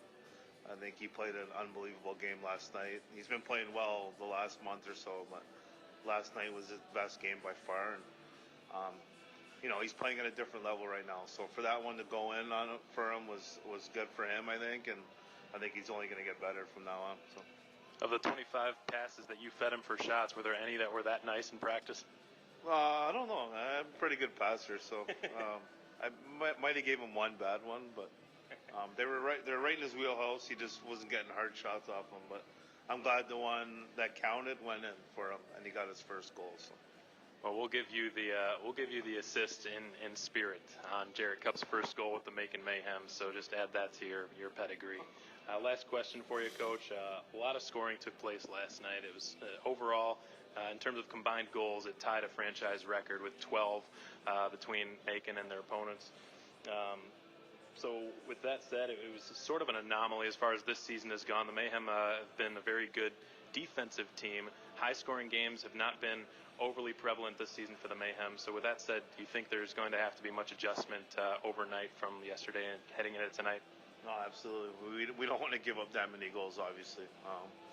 Again, the goals that they scored were obviously the power play ones, and the ones that were even strength were, again, small assignments where we've worked on it all year, and it's going to happen. It was a weird game. Birmingham's a team they're resilient. They're always going to come. I know earlier in the year they were down 5-0 or something and came back and won 6-5. So we know that's the kind of team they are, and we just got to be better defensively. But it's always good to actually get 2 points when it's a high-scoring game. But also you don't want to be letting in, 5, 6 goals, and kind of want to help your goalie out a little bit. So that's another thing that we touched on this morning. Yeah, interestingly enough, it's the third time that's happened this season where the Mayhem have allowed 5, but they somehow have over 500 record when that's been the case, oddly enough. But obviously you don't want to be doing that every night, and I'm sure things will tighten up from here. Coach, appreciate your time, and go get them out there. Hey, thank you. That's Leo Thomas, the head coach of your Macon Mayhem. This has been your pregame show. We'll be back in just a moment with starting lineups and more right after this. All right, well, that was actually the first intermission report because the pregame show segment got cut a little bit short, but nevertheless, that was your head coach of your Macon Mayhem, Leo Thomas, giving me a piece of his mind. He always does a good job on the pregame interviews, and it's always it's always a pleasure speaking with the head coach of the Macon Mayhem in his first season as the head coach behind the Mayhem bench after 2 very successful campaigns as the assistant behind Kevin Kerr, who's now the bench boss of the Greenville Swamp Rabbits of the ECHL. The Mayhem trailing 2-0 against the Birmingham Bulls right now. Both goals coming on Birmingham power plays, and both goals, ironically enough, on a Simpsons-themed night, coming off the stick of a player named Doe.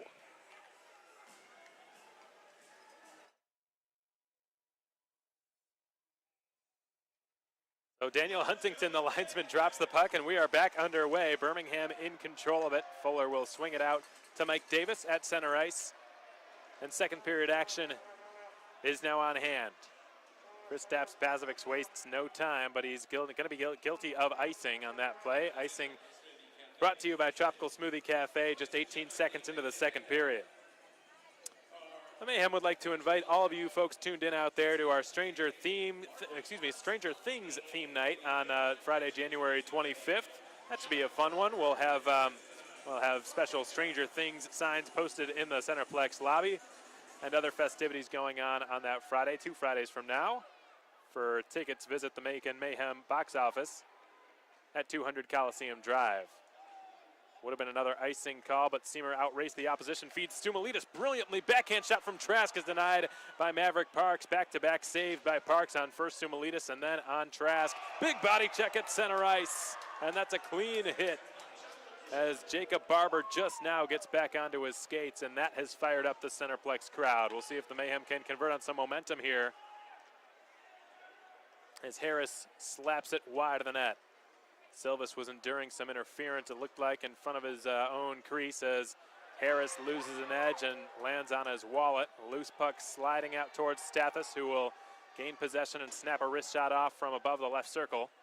Now it's collected by Justin Levesque in the corner. He has his head up and centers. It's left back to the point now. Larry Smith turns it on goal, smothered by Maverick Parks, who will take a whistle. 18:42 to play in the second, 2-0 Birmingham.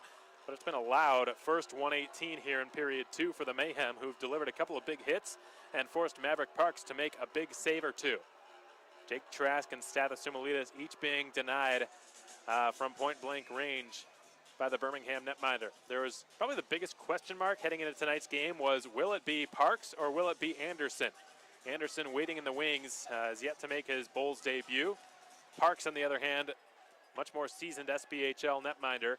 And this season, he has played in the vast majority of the Bulls games so far. He's played in 21 games. He's won 15 of them. But yesterday was arguably his weakest game of the 2018-19 season so far. It was the most goals he allowed in a single game since January of 2018. Here's Johnson. He will try to reverse it back to Apperson. Levesque really forcing the issue down in the corner on the near side of the ice. Alexander Tallinn in there digging as well. He's surrounded by Toff and Johnson, the former of whom skates out with possession, feeds a nice pass up to Taylor Dickin, who drew iron back in period 1 with a snapshot while his teammates were changing.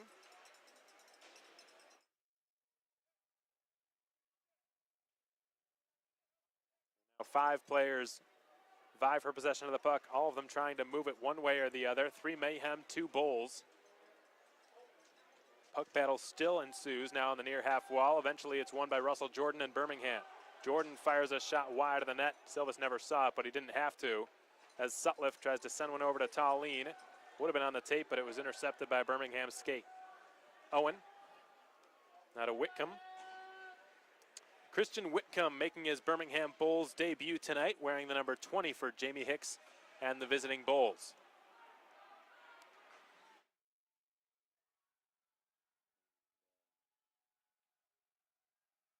Owen's got it on his stick now off the pass from Whitcomb. He's got a twist back with it, does Nick Owen, and rattles it around to Whitcomb on the far side. He's run into hard as a loose puck skitters towards Parks, and he just decides to cover it up, taking no chances. We'll take a whistle with 3 minutes and 7 seconds having expired in period 2.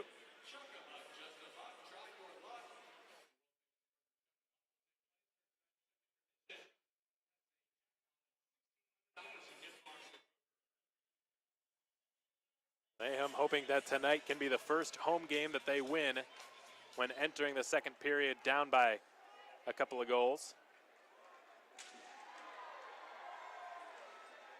Another Harrison's body shop collision dealt by Jimmy Soper. Fuller gets the pass, has his stick hacked at, and the shot was well wide as a result. Caleb Cameron on the counterattack, joined by Chamello on his right. Cameron spins with it, stays on his skates. Nice maneuver, then fires a snapshot off, kicked away by Maverick Parks, who maintains his perfect game with that left pad save.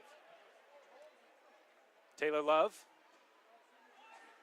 sends it up outside of the reach of Jimmy Soper. It's floated back out now to Barber. Barber causes Soper to lose an edge and will slide it on over from his backhand over to Schmitz. Now Barber leads a pass ahead, nearly had Russell Jordan lurking behind enemy lines. That would have been a clear breakaway. Offside is the call, however, against Birmingham. So the faceoff will come back out to center ice. Back in period 1, the goal that was scored, the first goal that was scored by Austin Doe, he was lurking behind the Mayhem defense and was given a beautiful pass right up the middle of the ice by Garrett Schmitz. He's now got a 3-point weekend to his credit, the Bulls defenseman. Had a power play goal last night. And led the entire team in shots as well. Had a goal and an assist and 6 shots on goal yesterday, number 21 in black.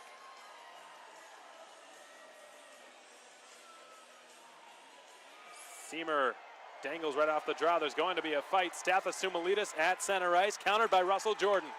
Sumalitis against Jordan. The crowd all on its feet in anticipation of this one. They get a firm grapple on each other, the two of them. Stathis with a couple of rights. Russell Jordan losing his helmet almost immediately. Will try to counter, but he can't get his right hand loose. Stathis holding on to Jordan, gets in a couple more rights, then an uppercut. Sumalitis just pounding away on Jordan. Jordan goes down. Sumalitis with the win.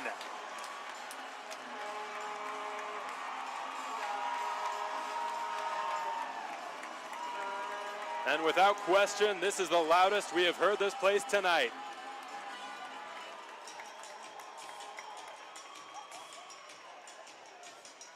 Sumalitis, probably the best fighter on the Mayhem, certainly has fought more than anyone else on the Mayhem. That's now 43 penalty minutes on the season for the veteran Mayhem power forward. And boy, can he throw those rights. He might have taken one, maybe two from Russell Jordan, but I don't think Jordan really got any good licks in. Stathis clearly earning the victory in the fight department. We'll see if that can light a fire under his teammates. Although the AAA line has just been compromised as a result. Will the ends justify the means? Seamer to take an offensive zone face-off, but he's beaten to it by the Alaskan Shane Toff. Seamer, Bazovics, Minerva. Bazovics again from his own zone. Faked the outright pass. Will just fire it on net instead from center ice from about 100 feet out. Parks is well out of his crease to play it out to center. Dickin pops it into the left corner, and the Latvian-born blue liner Kristaps Bazovics is first there. The ex-Mississippi River King, who had a phenomenal rookie season with them last year, feeds Jake Trask, the number 2 scorer in the SPHL last season. As it stands right now, he ranks 5th in the league. Cameron centering, who's a tweener of a pass, did not connect with Seamer. 15-15 to play in the second. The Mayhem with plenty of time as they trail 2-0. Maverick Parks wisely did not play that puck, or it would not have been an icing call against Macon. That icing call has been brought to you by Tropical Smoothie Cafe.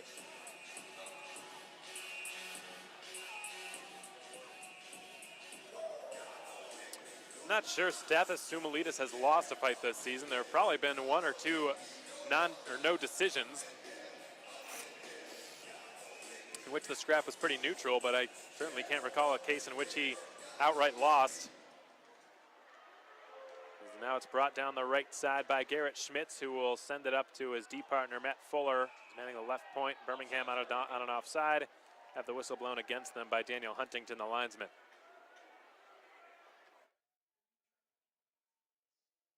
About a quarter of the way through this second period, 2-0 Mayhem is your score. Our next stoppage, we'll take a look at some of the Mayhem's ECHL call-ups of late and how they've fared with their new teams. 7 players this season, 8 if you count Jimmy Soper, have played with ECHL organizations. 7 of them are doing so actively right now. Soper's the only one who started with an ECHL team and has since come down to the Mayhem. Barber getting a step behind the defense. Nice whack at the puck by Justin Levesque, who saved a great opportunity for the number 2 goal scorer in the SPHL. Fuller will blast it in from center, going wide of Silvis's glove. Levesque lifts the stick to allow the puck to filter through up towards Sutliff. And now it's Davis losing possession of it. And Levesque will start out to center with it. And he will send it wide of Parks' net. And the Birmingham netminder out of his crease to wrap it around the boards. Kept in the zone. Long shot fired on net by Ronsberg. It's redirected off the backboard's glass, it looked like, by Sutliff.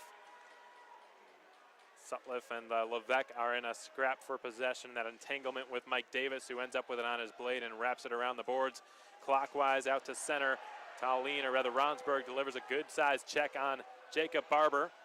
Levesque skillfully twists it out to Sutliff on his off wing, and he pivots with it, waits for some reinforcements to arrive as Tallinn carries in behind the net now. Alexander Tallinn shovels it in front.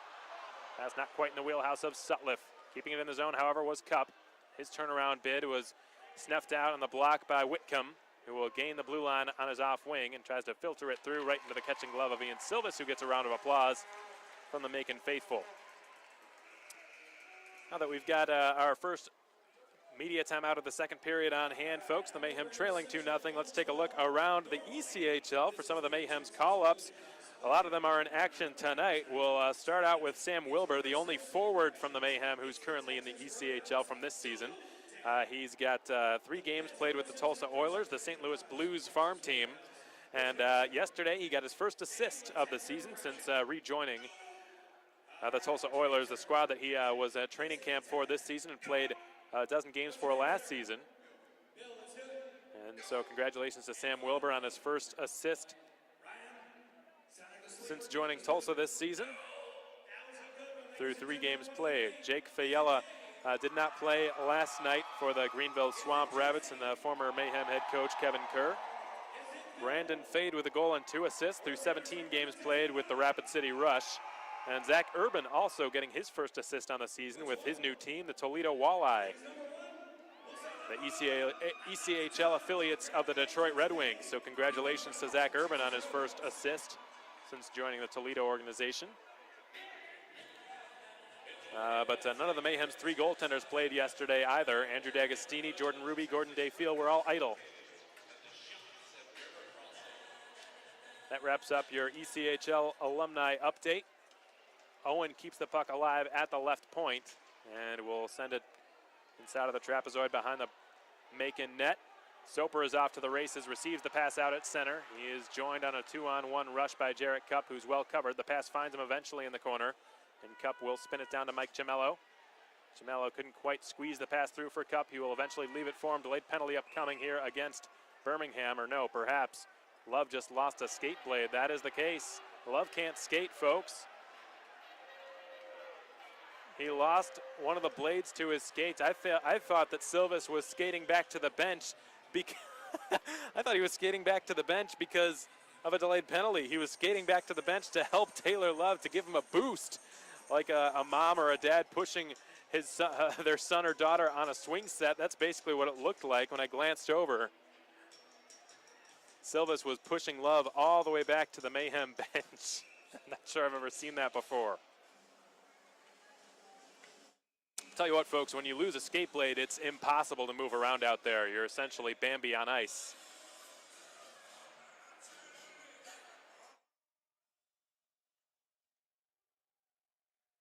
Plastic on ice just doesn't bode very well. John Seamer trying to gain some separation. Is brought down by Shane Toff, and for the first time tonight, the Mayhem will be going to the power play.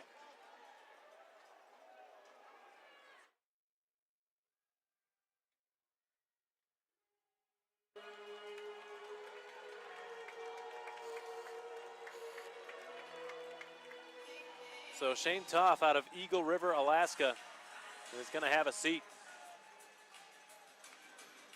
in the Mayhem is Everywhere All-State Bonding penalty box.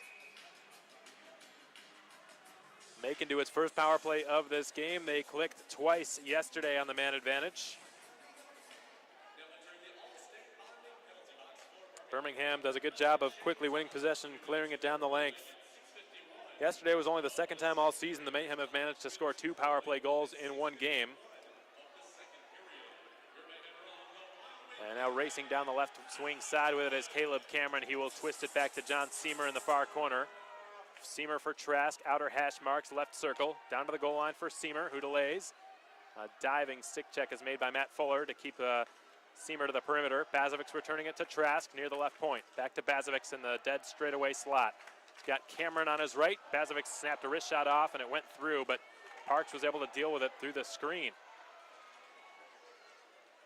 Rolled back up to the left-handed Bazovic's on the right point. He's able to salvage it brilliantly and feed it over towards Trask, who manages to settle it down at the blue line just barely. He gives it down to Seamer, who attempted the saucer pass through for Cameron. Didn't work out. Soper couldn't follow up. It's been cleared. Half of the Mayhem's power play has been killed off as both teams scramble to change personnel. This Mayhem power play is presented by Wild Wing Cafe. It's Bazovic's from behind his own goal line. Begin the rush out of his own zone. Levesque, cross-ice pass. Levesque received the cross-ice pass, I should say, from Sutliff.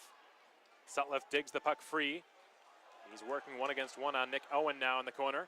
It's fed out to Levesque at the goal line, who swings it up to Jarrett Cupp. Back to Sutliff above the right circle. Returning it for Jarrett Cupp to Sutliff again.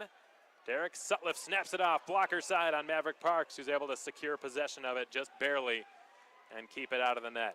Maverick Parks still with a clean sheet. He's now made 20 saves tonight and has not flinched.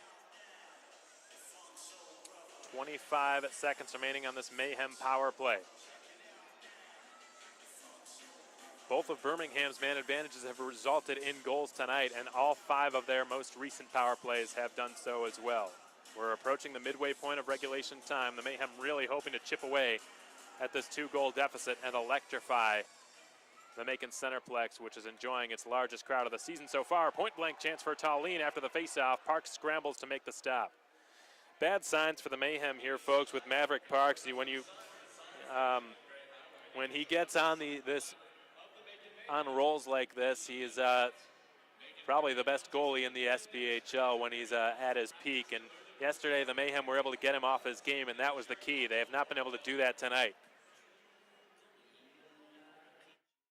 So far this season, Maverick Parks has had 3 shutouts.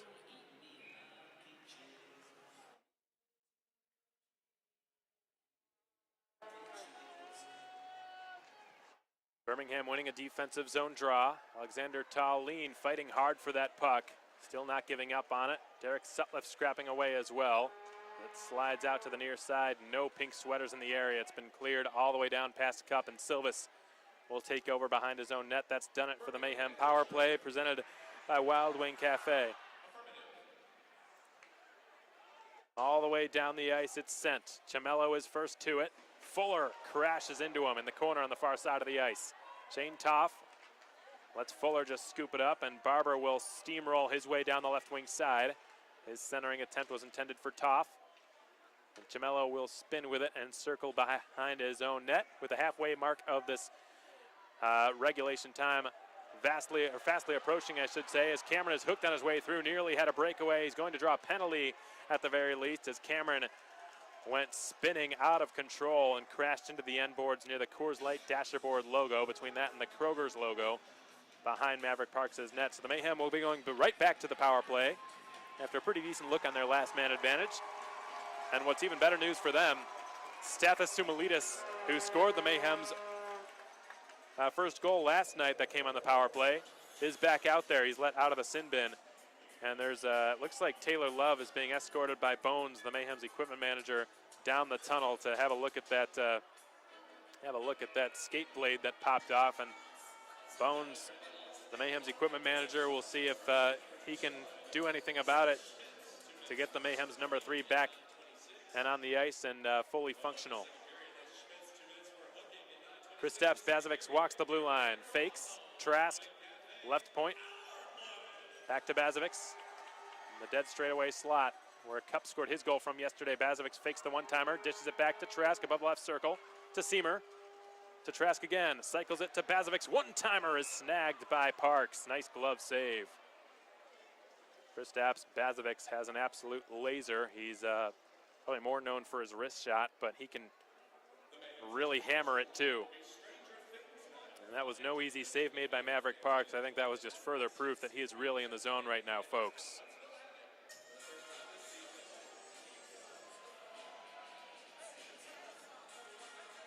Caleb Cameron will line up against Casey Kolsicki to take an offensive zone draw. To the left of Parks, his glove side. Fuller plays it safely behind his own net. Dickin clears it quickly all the way down, and Silvis will play it inside of his own trapezoid and leave it for it to be collected by Kristaps. He gets rid of it. The cross ice pass finds Jake Trask on the right wing side. Stathis has it now. He turns with it, swings it up to Trask, who will shovel it in the direction of John Seamer. Has to move it quickly. Cameron is pressured. Seeing what Birmingham's doing on this penalty kill, just giving the Mayhem no time really to work the puck and utilize the extra man. Bazovic sends it to the side of the net, hoping for a redirect from Seamer. He got it, but it went wide. Seamer up to the point for Trask. Trask into the slot for Bazovic. Another one-timer and another glove save from Maverick Parks. The Mayhem will swap personnel. They'll get a new 5 out there for their second power play unit. In the meantime, we're going to head to a short pause on the Mayhem Broadcast Network. We're halfway through regulation. Birmingham leads 2-0.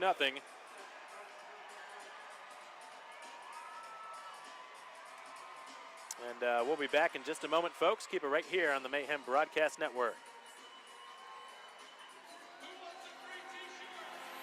Partial season ticket plans are still available. With the Mayhem's home season halfway through, you can still purchase the quarter season plan or the half season plan through our website for as low as $105.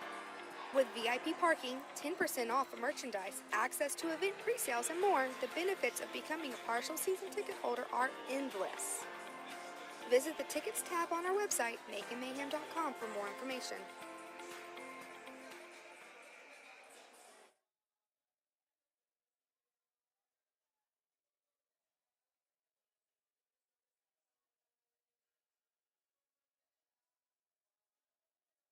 Mayhem hoping to click on their second power play opportunity. They couldn't do so on their first one. This back-to-back man advantages for them. Jimmy Soper fetching it right off the draw, won by Justin Levesque. As Jarrett Cup, the Curry College product, cycles it back to Levesque, who will feed it down to the goal line on the adjacent side. Soper put it back door. Nearly had the redirect from Sutliff, but it just hopped over his stick, partially changed course. As Tallene fights for it, but he was beaten to it by Caleb Apperson, who's just cleared it down the length. Caleb Apperson spent a lot of time over his off season in Australia over the summer before the season started. And it was there where he discovered Birmingham's backup netminder tonight in Sebastian Andersson, the Swedish-born goaltender.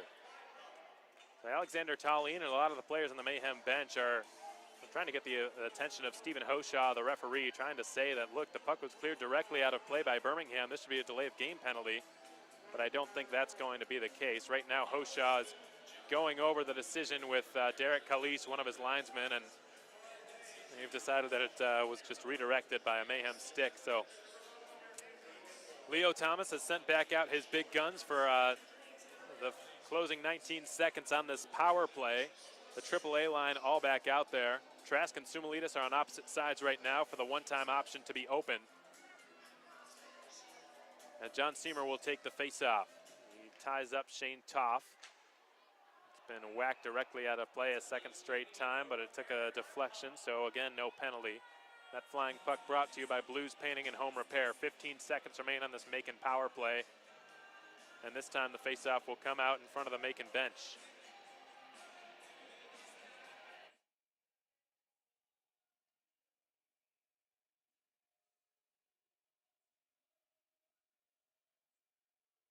Puck drops. Slides out to Ronsberg near the Macon logo at center ice. Larry Smith has it. From the red line, he will feed one ahead. Dropped off for Seamer at the left point. Slap pass to the side of the net, hoping for Trask, who was well covered, as was his stick. Ronsberg put it on goal from an impossible angle, dealt with by Maverick Parks. Hoisted out into the air, just past the blue line. Larry Smith unable to keep it, so an offside whistle is blown. 8:21 to go in the second, 2-0 in favor of Birmingham. Right now, I don't think this is accurate, but the shots on goal are 25-7 according to our scoreboard. I'm fairly certain Birmingham's got more than that, but that's what's showing on the clock. The fact that if that's true, or anywhere close to true, and it's got to be pretty frustrating for the Mayhem, who have, especially in this period, outplayed Birmingham to a large extent, but have nothing to show for it. They still trail 2-0. Sumalitas will reverse it to Jake Trask. He couldn't finagle his way through. Josh Harris rather prevented him from doing so. It's reversed from Sumalitas, now down to Trask. Trask kicking it up to his stick. Josh Harris watching him every step of the way as Seamer works his way towards the front of the net, spins it through the crease. Trask has his stick tied up again. Puck is pickpocketed in the corner, centered for Trask, who snaps it off. It was blocked by Harris, and Josh Harris will skate it out of harm's way for Birmingham. Harris swivels right around Ronsberg and tries to snipe the top left corner. He missed it over the crossbar. Back to the blue line, long wrist shot redirected over the net by Mike Davis. John Seamer's got it, and he shovels it out of the zone out to center. Johnson on the back pedal.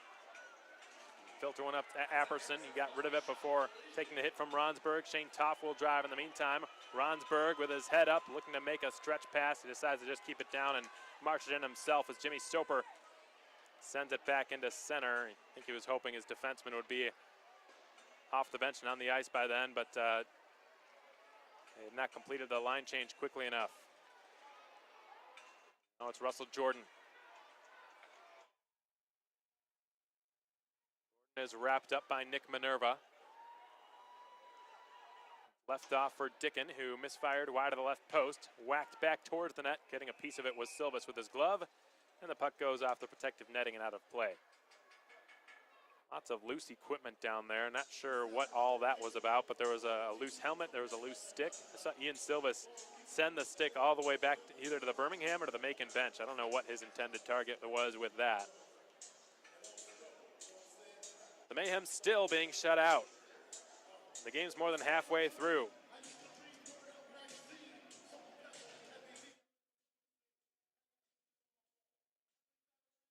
The last time the Mayhem were shut out was on December 28th against the Fayetteville Marksmen in a 1-0 defeat. Dylan Kelly, the goaltender, who earned the shutout in that game. Ian Silvis sends it around the far boards. Sam Williams is brought down, and there's going to be a penalty called against Macon. Birmingham back to the power play, and if history is any indication, the Mayhem might be in some trouble here. Birmingham has scored on 5 consecutive power plays.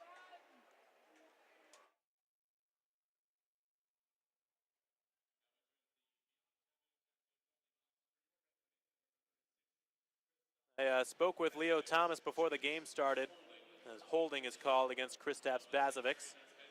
And I asked Leo what the issue was yesterday on the Mayhem the penalty kill.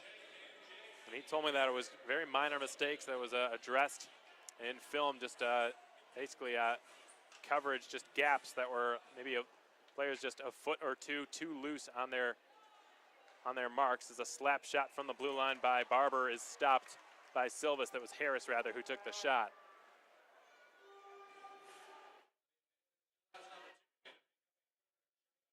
And tonight we've seen a lot more of what Leo said happened yesterday. Just a little bit too much room given to the Birmingham Snipers. When they've been on the penalty kill, they've been a lot more aggressive. They've been attacking the puck. They've been taking away the time and space of the Mayhem players. And Macon has been a lot more conservative on their PK. Schmitz wheels up to the deep slot, feeds it off to Barber. As he cycles it down to Doe. His pass out to Schmitz. Excellent stick by Larry Smith to jab it back down the ice. 25 to go on this Birmingham power play. This Mayhem penalty kill is presented by J&J's Heating and Air Conditioning. Barber will motor down the left side. He is sealed off by Jimmy Soper, losing the puck. It's going to be kept at the blue line nicely by Garrett Schmitz. To stick play by Harris. He ultimately lost possession as Simulitas tried to take a jab at it, hoping to spring Soper on a breakaway. Instead, we get a Blues painting and home repair flying puck out of play into one of the benches. And have successfully fought off half of this Birmingham power play so far.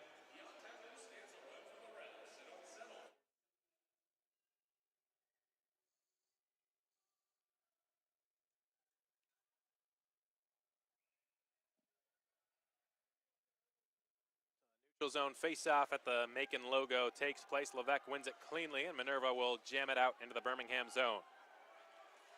It's slid now to Matt Fuller.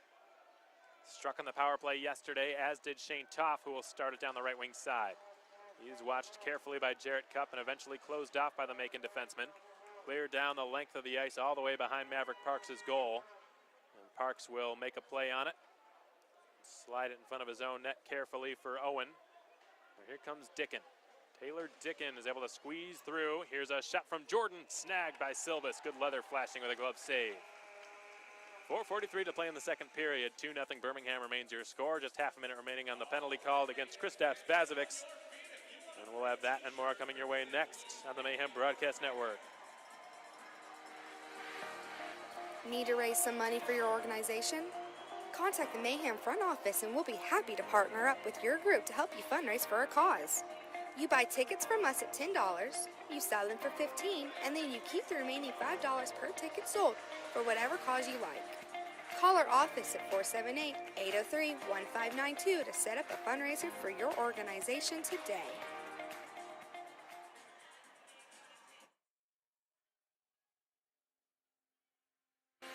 Partial season ticket plans are still available. With the Mayhem's home season halfway through, you can still purchase the quarter season plan or the half season plan through our website for as low as $105. With VIP parking, 10% off of merchandise, access to event pre-sales, and more, the benefits of becoming a partial season ticket holder are endless. Visit the Tickets tab on our website, maconmayhem.com, for more information.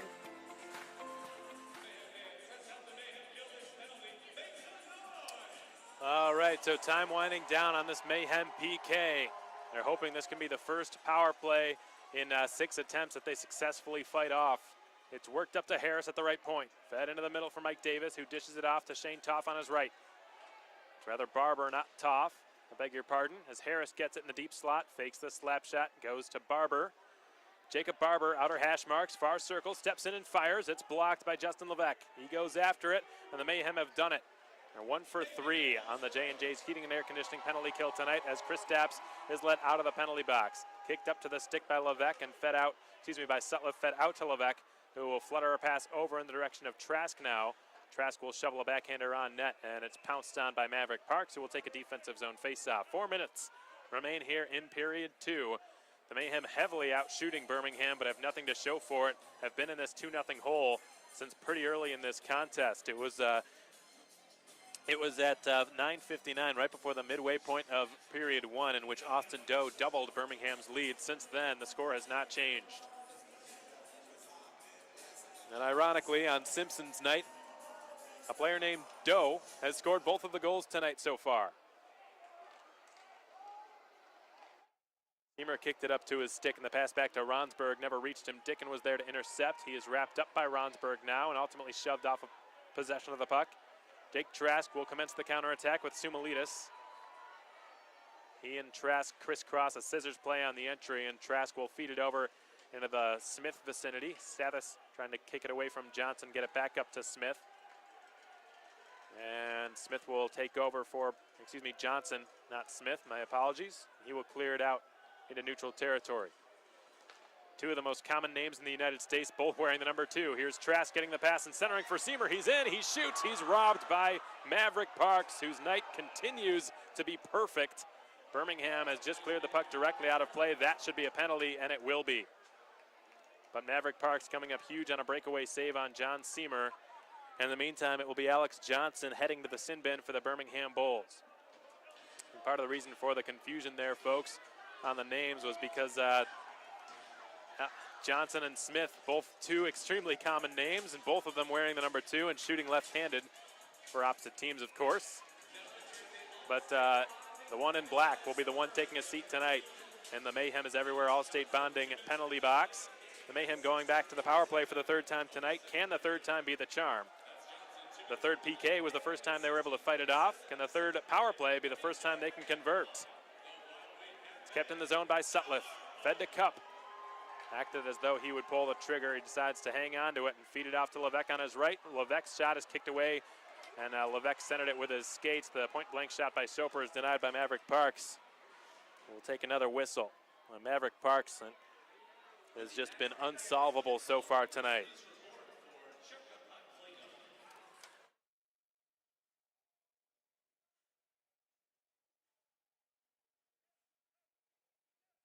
His goals against average and save percentage really took a hit after yesterday's game, folks. It was the first time he had allowed 6 goals in a game all season.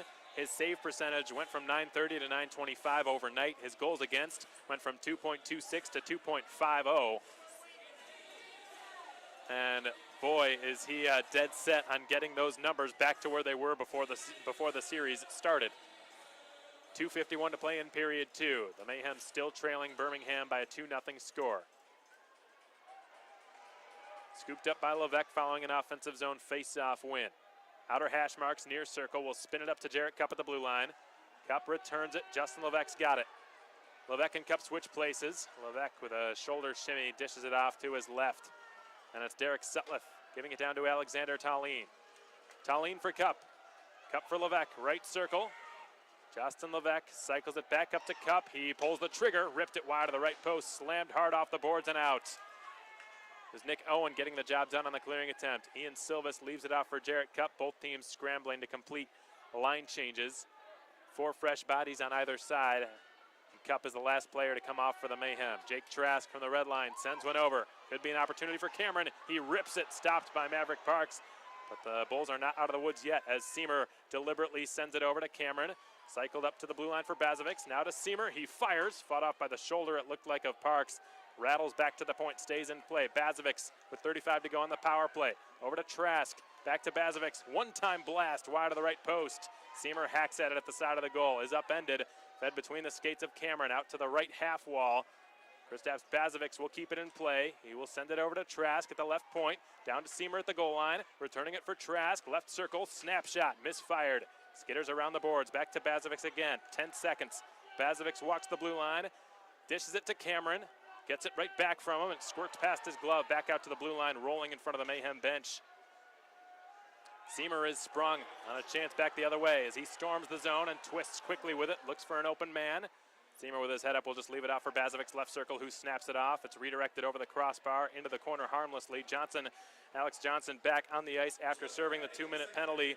The Mayhem still putting on the pressure. Centering pass works its way back eventually to Bazovics. The Mayhem attacking unit's been out there a while, but so have the Bulls defenders. Point blank shot for Trask, denied by Parks again. 46 seconds to go here in period 2. Bulls still leading the Mayhem 2-0, and finally they've gotten the puck out of their own zone. It's raced up through center by Johnson and fired into the corner on the near side of the ice. Puck's twisted out to center. Alexander Tallien couldn't settle it down. It was bouncing on him every which direction. Tallien skillfully passes it to himself. Doesn't really have anyone to pass to. He just sends it off the side of the net from a tough angle. It's been cleared out to the point. Smith turns it on goal. Tipped by Tallien. Stopped by Parks with 17.4 to go in period 2.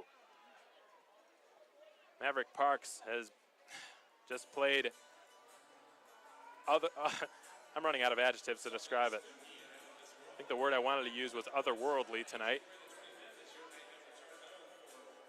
He is the biggest reason that Birmingham has a 2-0 lead right now. Obviously the first period, even though the Bulls were heftily outshot by Macon, probably could have had another goal or two because they drew iron twice, but this period has been all Mayhem, and it's been all Parks in response.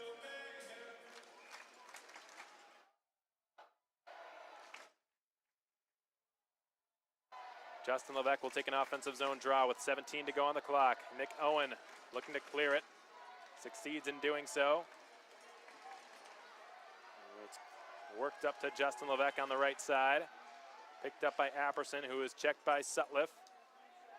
And the Bulls are going to escape period 2 with a 2-0 lead. Right now the shots showing are 26-10, but they've not been updated in some time, so I'm assuming it's going to be something in the 30s realm for the Mayhem, probably the mid-30s based on the way that period went. And for Birmingham, I wouldn't venture to say they've even got half as many shots as the Mayhem do through this game. Maverick Parks has been invincible in this game. Through 2 periods of play this season, the Mayhem entering the third period while trailing. They're 0-3-1 at home, and in total they're 1-6-2 this season. But in third periods, they have been the best team in the SPHL. They have scored more third period goals than any team in the league. They've allowed fewer third period goals than any team in the league. We'll see if the historic facts that are on their side will help them in the present here tonight, because they're going to need it. Right now the shots on goal showing 33-10. I wouldn't venture to say that's too far off from the truth, folks. It's really been one-sided in the Mayhem's favor, especially in that second period. Got a lot of anxious fans who deserve a goal. They've been outstanding tonight. The crowd has been on its feet, loud, and I haven't seen this building this full all season long, and I'm really hopeful that the Mayhem can treat them to a goal tonight, because they certainly deserve one. So 2-0 is the score through the first 40 minutes of play in favor of the Birmingham Bulls, despite the shots favoring Macon 33-10. Like if you were tuned in on the broadcast last night, folks, you would know that I had the privilege of catching up with a legend in the broadcasting industry, Eli Gold, the voice of the Alabama Crimson Tide football, 41-year voice of NASCAR racing, and former play-by-play voice and broadcaster for the Nashville Predators and the St. Louis Blues. It's not every day that I have the opportunity to catch up with a man of his experience and background and pedigree in the broadcasting industry. So I took the liberty to interview him yesterday. He gave me 11 or 12 minutes of his time to speak with me about the season so far and about his background, his experience in this profession, and had a really great time learning from him. And because that's such a unique opportunity and a special interview I was able to conduct, I think it's fitting that I play it back in case anyone tuned in out there missed it from last night. I'll play it again for you in the second intermission. So 2-0 is the score here in Macon. The Mayhem trailing the Birmingham Bulls since the halfway point of the first period. Right now, Austin Doe on Simpsons night, ironically enough, is the only player to have scored a goal. So we'll be back for your Marriott Hotel out-of-town scoreboard update and so much more right after this, folks. You're listening to Macon Mayhem Hockey on SPHL Live, powered by New Lion and on YouTube. All right, well, welcome back, Mayhem fans, and thanks so much for joining us tonight on the Mayhem Broadcast Network. You're listening to Macon Mayhem Hockey on SPHL Live, powered by New Lion and on YouTube. I had the privilege of being joined by a very special guest up here in the press box here this evening, not only the voice of the Birmingham Bulls, but also Alabama Crimson Tide football, Eli Gold. Eli, really appreciate your time. Thanks so much for joining me. It's my pleasure. Good to be with you tonight. Thank you. So, Eli, what was it that sort of intrigued you about hockey to begin with, and stepping in as the voice of the Birmingham Bulls when this team had its inauguration last season? Well, that answer goes way, way back. I always enjoyed, growing up in New York City, I enjoyed watching the New York Rangers on television, even back in the days when it was black and white TV and in pre-cable days. But I just always loved hockey. And as I grew up, I continued to follow the NHL. And then eventually I had an opportunity to get involved when I was 17 years old. I left school and went to work in the old Eastern Hockey League. And then I worked the Eastern League, then I worked the North American Hockey League, then the Southern Hockey League, then the American Hockey League. Then I went into the WHA when Birmingham had a team in the old World Hockey Association, which was the rival major league to the NHL. Then I went to the St. Louis Blues, did their games, and then most recently I spent time with the Nashville Predators. And then the decision had to be made, was I going to continue doing the Predators games or continue doing the Crimson Tide? And unfortunately, as much as I loved hockey, I stayed obviously with the Crimson Tide. And then when hockey came back to Birmingham, I knew the owner, Art Clarkson. He and I have gone back many, many years together, back in the baseball days. And Art said, would you like to do my games? And I said, well, I can't do them all, obviously, because of Alabama conflicts. But I said, I'm sure I can give you 40 or so games a year. He said, come on, let's do it. And, I don't care what league it is. I just love hockey. I mean, I was a New York Rangers season ticket holder growing up in New York City, back when you could get into Madison Square Garden for $2.50 a ticket. So I've always loved hockey. So the fact that it's, the SPHL and not the NHL, I've had to alter my broadcasting style a little bit because of the different paces of the game.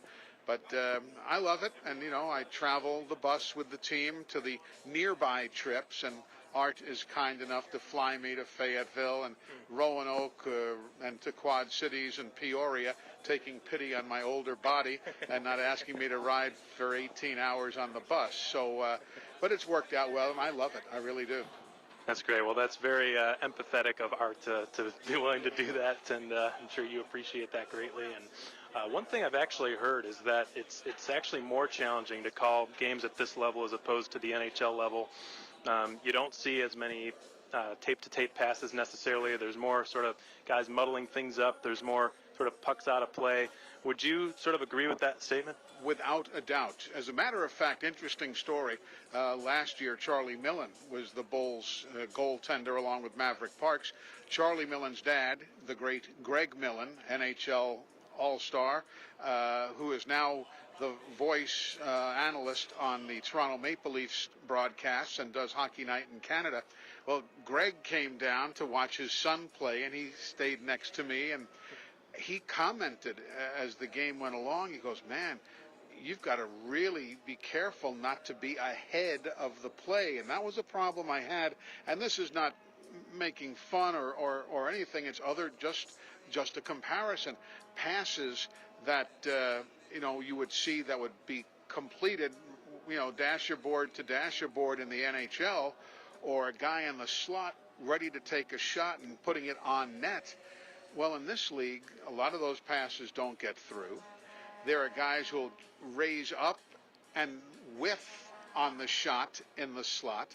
They'll put them off the glass and not even on nets, and I did. I found myself last year anticipating, based on, Paul Correa and Jason Arnott passing to one another, and not guys in this league. So, yes, you really have to slow yourself down if you're used to doing the NHL, which I was blessed to have done. So there's no question. And Greg Millen said the same thing. He said, my God, he goes, you've really got to slow down. You can't anticipate in this league. That's right. The unpredictability is paramount every single game, and not just in this league, but in the sport in general. As a broadcasting student a few years ago when I was at Bradley University, one of the things my professor told me was that if you can broadcast hockey, you can broadcast just about any sport. As someone who's got sort of a vast pedigree in calling multiple sports, would you attest to that as well? Hockey is probably, in some respects, the most difficult. It is not the most difficult. The most difficult, interestingly, is probably the slowest sport out there, and that's baseball. Because over the course of a 9-inning game, the baseball is actually live for about 6 minutes. And that counts the split second, pitcher to catcher, catcher throwing it back. The ball is actually in play for 6 minutes out of an average 3-hour ball game. So take out 25 minutes of commercials, and you're filling for a couple of hours. So from that standpoint, you have to slow down, tell stories, learn how to tell a story that might automatically take 35, 40 seconds to tell, and learn how to tell it over 2 or 3 outs. But yes, hockey has its moments, of course, because of its speed. But I also learned through my 41 years of NASCAR, just because the cars are going 200 miles an hour didn't mean that I have to go 200 miles an hour. So, you do learn how to pace yourself, and I have noticed that the older the broadcaster, or the more experienced, not age, but the more experienced the broadcaster, the slower he goes, as opposed to the young guys who are just breaking into the sport, who feel they have to go a mile a minute pace. You really don't. You listen to Mike Emmerich, you listen to Pete Weber, you listen to myself, you listen to Rick Jenrette, whomever you might want to listen to in the NHL, and the pace of those gentlemen is far slower than potentially yourself or other guys who are new to the business, because we've learned how to slow it down. You don't have to just rush while still getting all the information in. And that's interesting, and I think the wise words for a lot of young broadcasters out there, such as myself, and I'll be sure to bear that in mind. And the point you made, I think, definitely rings true. I've listened to a lot of NHL commentators and their calls, and never really thought about it to that extent, but I would say you're right.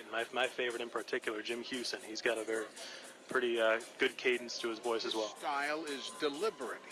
We're not slow, right, but we're more deliberate, and it's just the way you learn how to do it. And I dare say you hang around this business for 30 some odd years, as all those gentlemen who we've just talked about, and your cadence will be far more deliberate than it is today.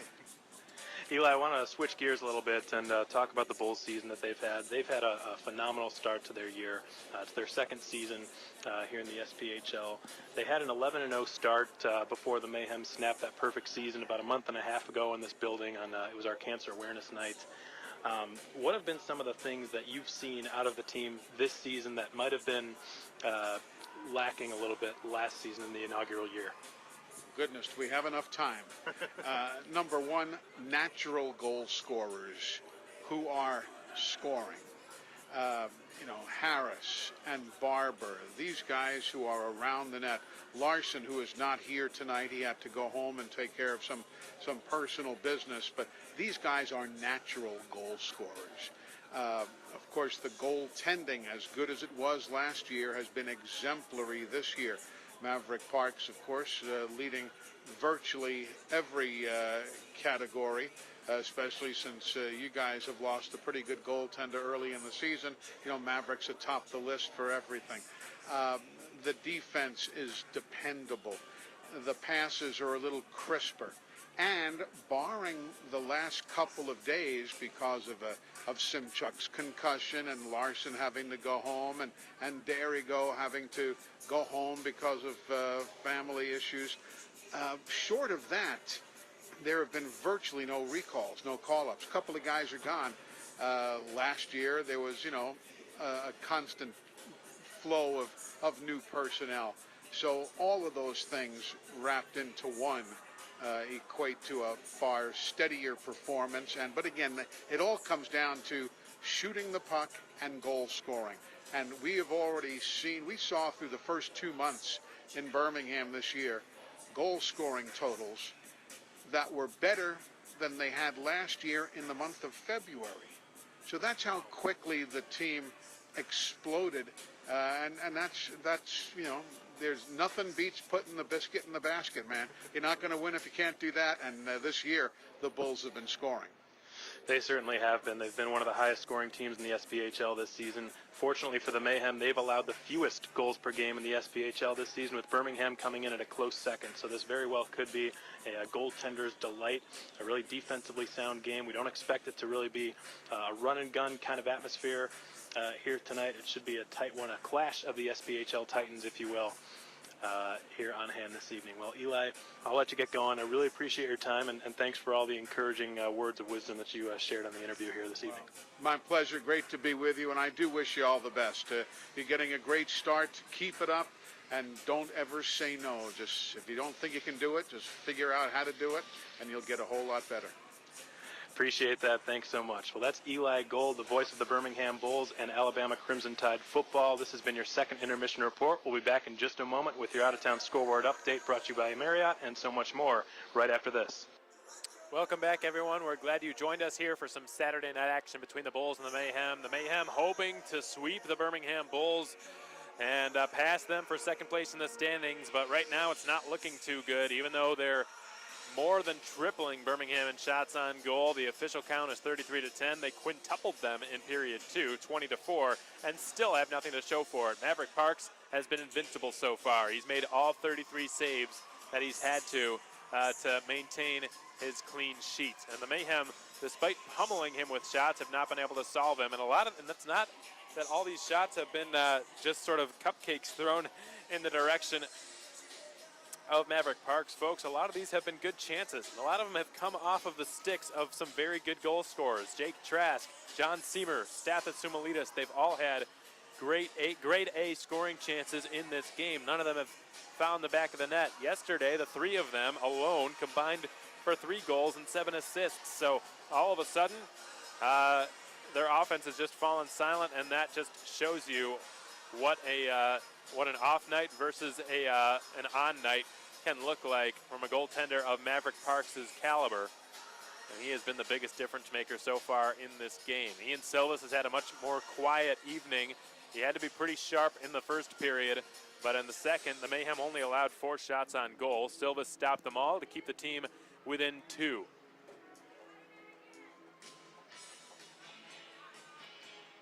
As promised, let's take a look around the SPHL for your Marriott out-of-town scoreboard update. The Fayetteville Marksmen ended up with a sweep in their home-and-home series with the Roanoke Rail Yard Dogs in a narrow 1-0 victory, over Roanoke.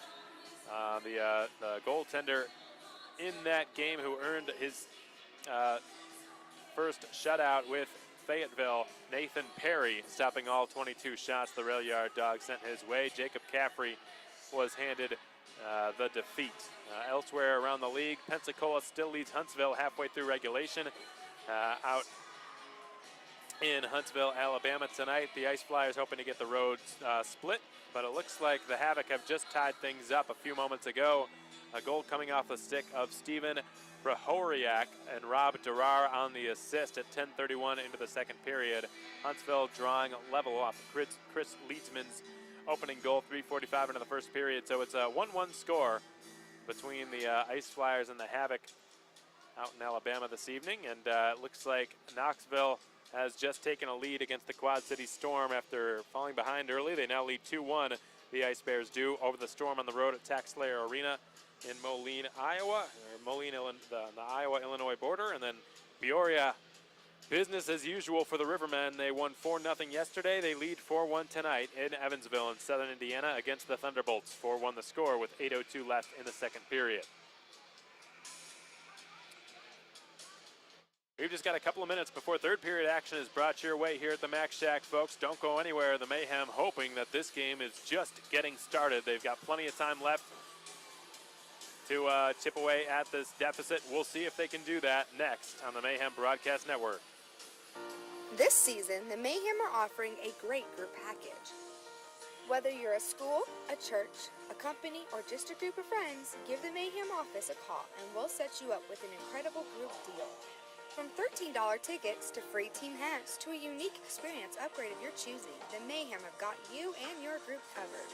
Call our office at 478-803-1592 to purchase your group tickets to a Mayhem game today.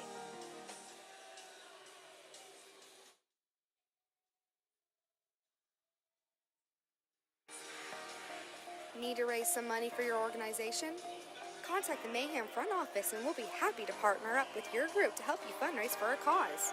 You buy tickets from us at $10, you sell them for $15, and then you keep the remaining $5 per ticket sold for whatever cause you like. Call our office at 478-803-1592 to set up a fundraiser for your organization today.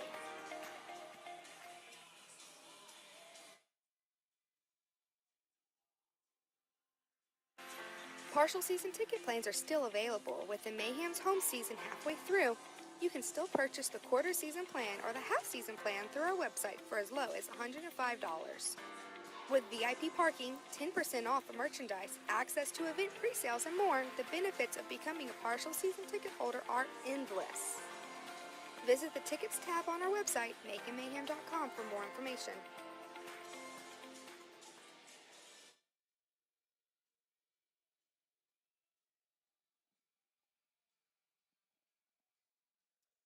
Okay, well, welcome back, folks.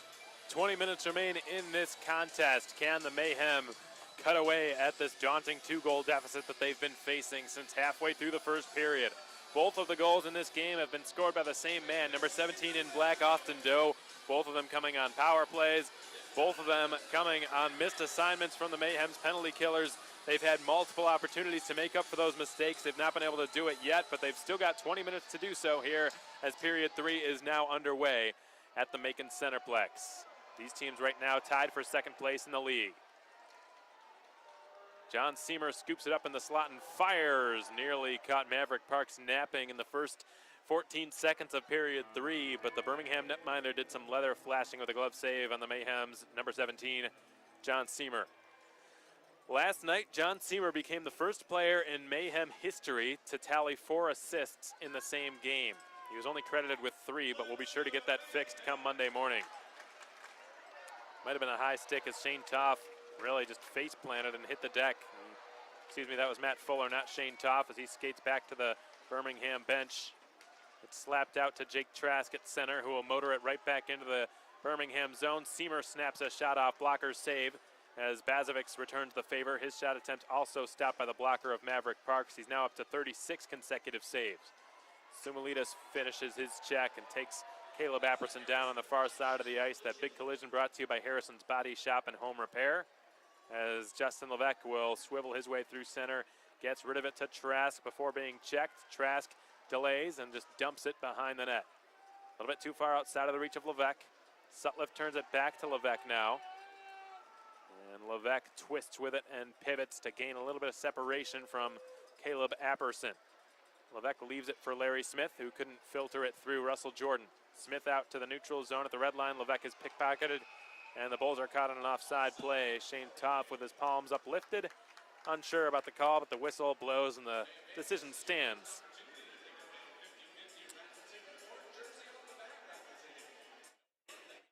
Mayhem would like to invite anyone tuned in to our Stranger Things theme night next Friday, the Friday after next Friday, January 25th, right here at the Macon Centreplex. The Mayhem will be hosting the Huntsville Havoc for the first time this season. For tickets, you can visit the Mayhem website, maconmayhem.com, or you can just come directly to the box office here at 200 Coliseum Drive in Macon, Georgia.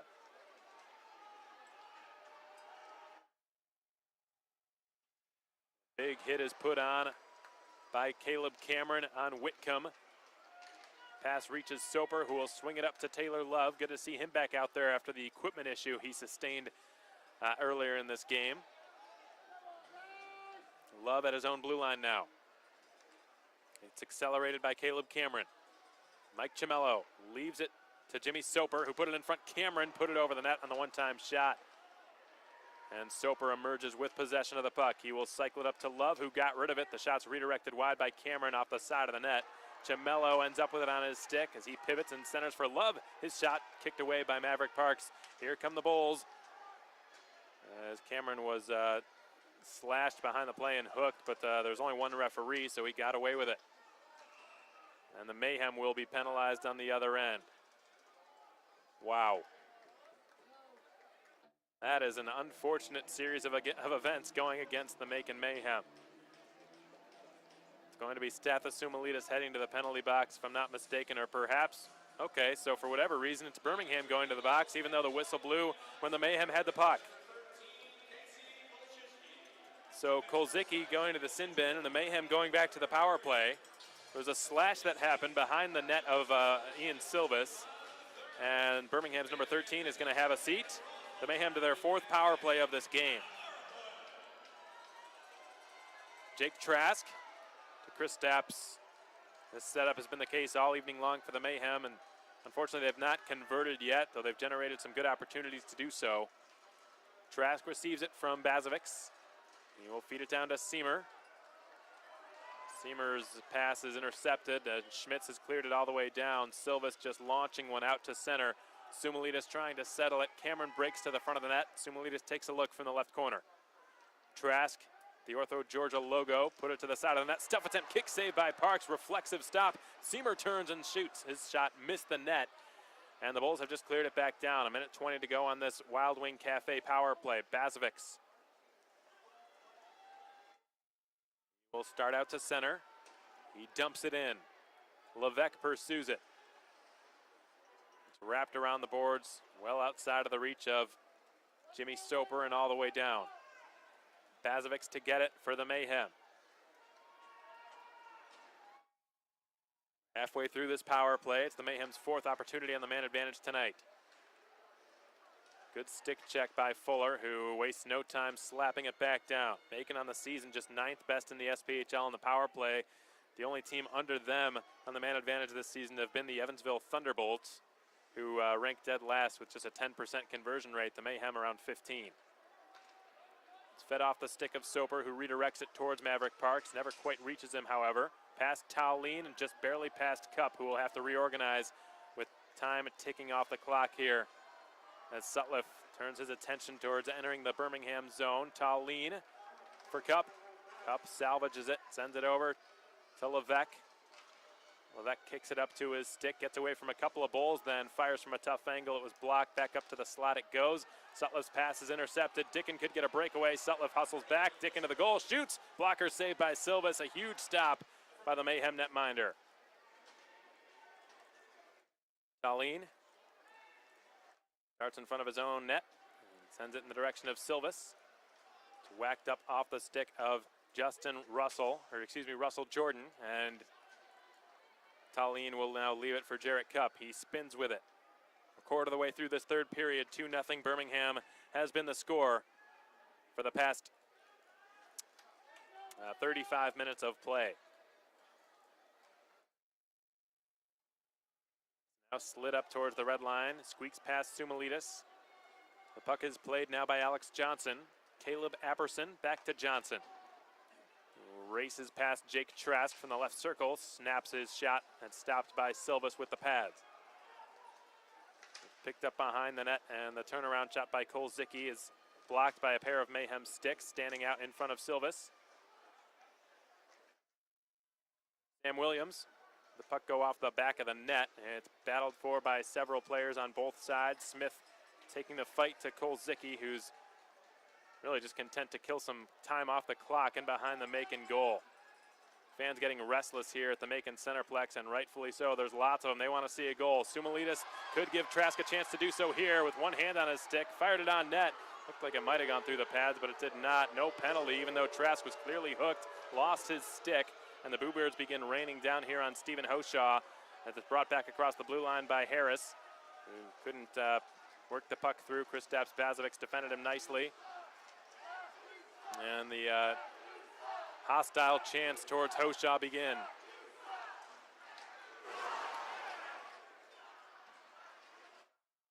Bazovic's at the red line.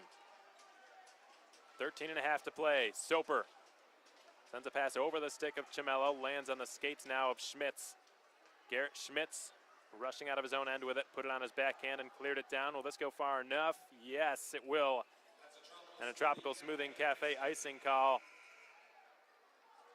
comes against the Birmingham Bulls, and they're catching a break as they get a media timeout just as they have iced the puck. So 13:23 to go in the third. 2-0 Bulls is your score. We're going to take a brief pause on the Mayhem Broadcast Network. This season, the Mayhem are offering a great group package. Whether you're a school, a church, a company, or just a group of friends, give the Mayhem office a call and we'll set you up with an incredible group deal. From $13 tickets to free team hats to a unique experience upgrade of your choosing, the Mayhem have got you and your group covered. Call our office at 478-803-1592 to purchase your group tickets to a Mayhem game today.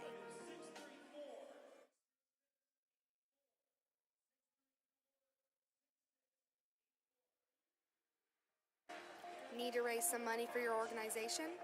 Contact the Mayhem front office and we'll be happy to partner up with your group to help you fundraise for a cause.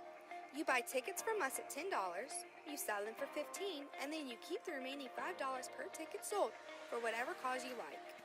Call our office at 478-803-1592 to set up a fundraiser for your organization today.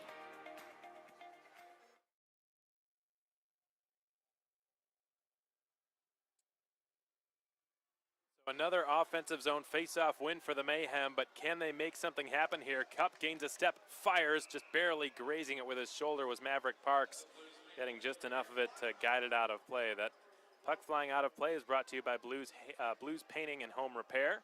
Both benches are short players, folks. The Birmingham Bulls missing Andrew Derigo, Craig Simchuk, and Justin Larson this weekend. The Mayhem bench, of course, missing all those players, all those call-ups to the ECHL of late. Michael Bunn returned to Carolina to the Thunderbirds. He will not be back. Dakota Kletcha, obviously, with the injury to him. The timetable I was given on him earlier this week was about 4 more weeks before he's able to come back, approximately. Nice battle by Justin Levesque to keep the puck in the attacking zone for the time being. Dickin will just end all doubt and swat it all the way down. Russell Jordan will outrace Jarrett Cup for the icing call. Jordan spins it behind the net. It's whacked at by Derek Sutliff, the lone Mayhem player to score in the third period last night, as Silvas hangs on to a slap shot from Caleb Apperson.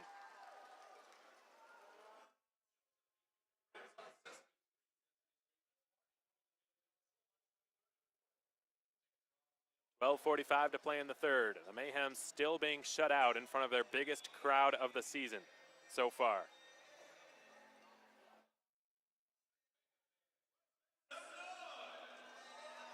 After tonight's game, the Mayhem will only have 3 Saturday nights remaining. All of them, however, will be huge promotional nights for them,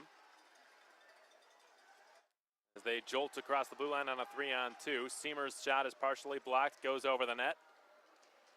And it slides out to the circle where it's cleared by Birmingham out to the red line at center.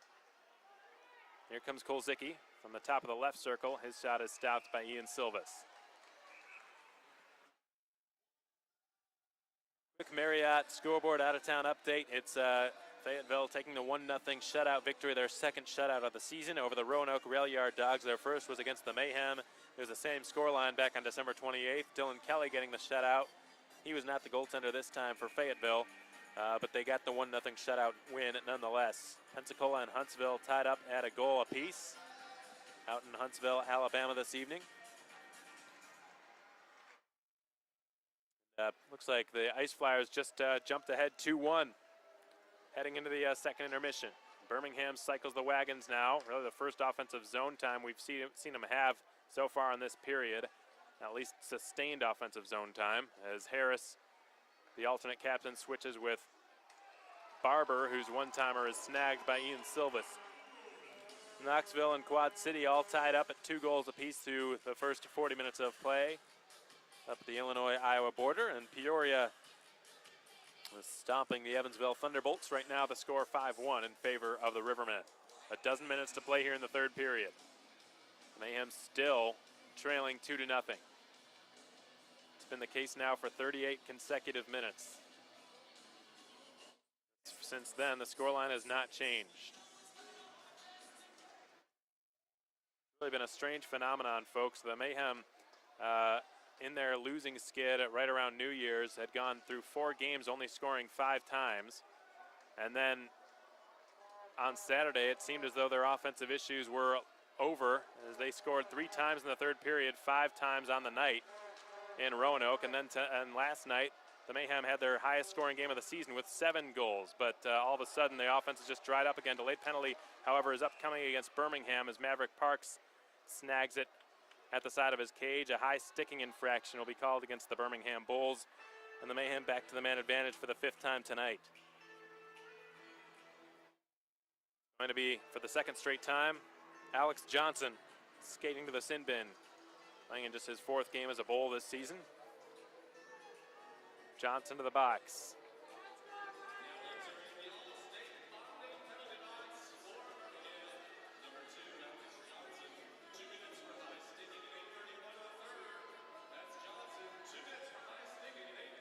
So Cameron lines up to take an offensive zone faceoff.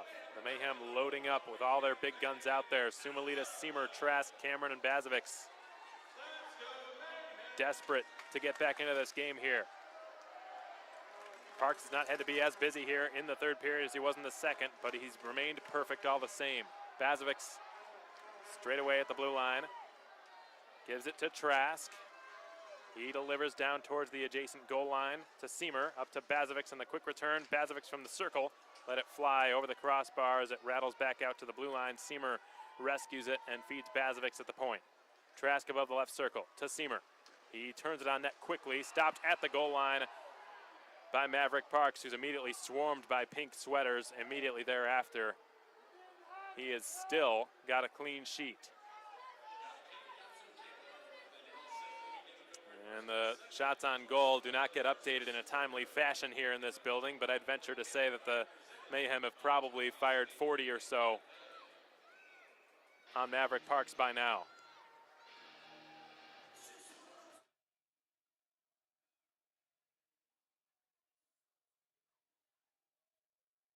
Going to be Cameron against Toff in the face-off circle, cleanly won by Toff. Seamer ties up the stick of Nick Owen, goes down to a knee, sends it off the back of the net, and Sumalitas will work it up to the blue line for Trask. Jake Trask cycles it to Seamer. He returns it to Trask into the middle. Sumalitas' one-timer is fought off by Maverick Parks. Cameron goes down. Dickin unable to clear it past Bazovics at the right point on his off wing. Bazovics slap past Trask on the near side. Gets it from Bazovics and surveys his options. Pulls a wrist shot off, missing the right post by about a foot. As Seamer is checked by Taylor Dickin, who upends himself, and Sumalitas will help out Seamer in the corner on the near side of the ice. Owen getting some help from Toff, who's not able to clear it past the watchful stick of Jake Trask. Sumalitas up to the blue line for Bazovics. He will give it off to Trask on his right. Trask pulls the trigger, blocked by the stick of Dickin. Whacked back up to the slot, chopped out of there by Dickin, who skates to the Birmingham bench to complete a change. 25 seconds to go on this Mayhem power play. A power play they virtually need to convert on, as it's kept in the zone at the left point by Seamer and fed down into the left corner for Jake Trask. He gets some help now from Cameron, or Soper rather. Levesque is lurking around the perimeter. It's fed over to the right circle. Snapshot by Cup is blocked. Cup secures it near the Margaritas Dasherboard logo. Gets back on it, taps it down to Levesque, rather Soper, who's tied up by Apperson. The centering pass is intercepted. Johnson, fresh out of the box, gets the pass behind the defense, rips it wide of the right post. Alex Johnson is met by a couple of pink sweaters. Somehow he gets the pass through for Jordan. And now it's Tallene skating out with it. The Mayhem with a few numbers here, but a lot of gassed players out there. Soper takes a bump and is knocked off balance. Harris will just send it past Ronsberg. Not far enough for icing. 9 minutes to play. The Mayhem are slowly running out of time here to chip away at this deficit, and icing is the call against the Mayhem. That icing call brought to you by Tropical Smoothie Cafe, and this time it's the Mayhem catching a break with the media timeout here, as they're going to get a chance to take a much-needed breather in this stoppage of play.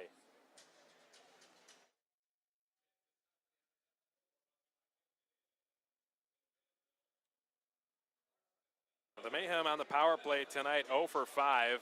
Special teams this weekend have really just not been good in either respect. Yesterday, you could argue, I suppose the power play was pretty good for the Mayhem, but towards the end, it had fallen off from what it was in the beginning of the game on Friday night. And right now, the Mayhem sitting at 8th place in the SPHL in the PK and 9th place in the power play. So either way you look at it, it's not been a good season in terms of the special teams for the Mayhem, and seeing a few folks heading for the exits now.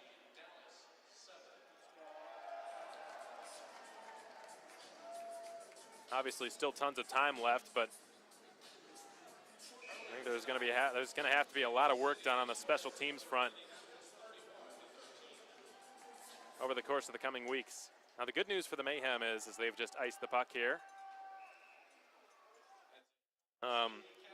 Typically, the biggest indicators of long-term postseason success are not so much special teams as they are 5-on-5 play. There are fewer penalties that are called in the playoffs than there are in the regular season. So teams who are more dominant in the 5-on-5 tend to do better and fare better in the playoffs. But that's a long way off, and there are a couple of issues right now the team's facing on the special teams, on both special teams fronts. Were that not the case, they'd be in a completely different situation tonight. Levesque from the red line sends it into Birmingham territory. Johnson had his pass go off the skates of Jordan. It's chipped in past Ronsberg. Top is checked by Ronsberg in the corner on the far side of the ice in the Mayhem zone.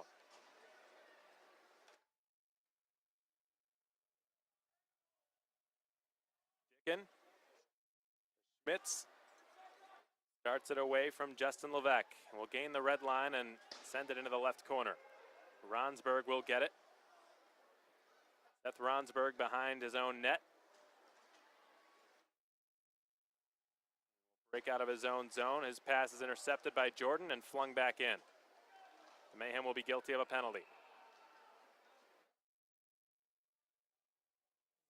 Came out of the hands of Alexander Tallene, who's trying to say that he was interfered with and he was hooked, but it's not seen that way by Stephen Hoshaw, and the Mayhem will be going back to the box. Birmingham to its 4th power play of the game, and they can really essentially put the game out of reach here with a goal.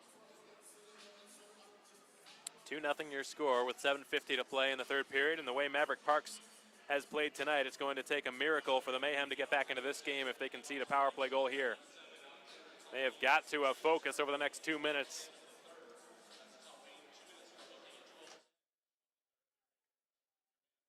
Soper. Mayhem penalty kill brought to you by J&J Heating and Air Conditioning. Garrett Schmitz with a 3-point series. Harris to Barber above the right circle. A couple of natural goal scorers, as Eli Gold was describing them. Barber fires a one-timer from the right circle that's dealt with by Silvis. Scooped up and cleared by Caleb Cameron. Cameron's been one of the Mayhem's most dependable penalty killers all season. Mike Davis gets it.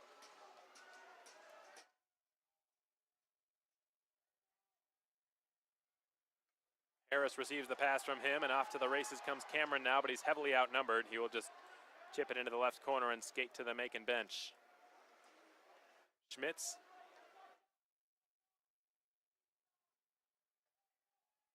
The recipient is Harris on the left side, or rather Barber, his centering pass eventually pinballs to Levesque, who's just chipped it out. 1 minute remains on the penalty called against Alexander Tallien.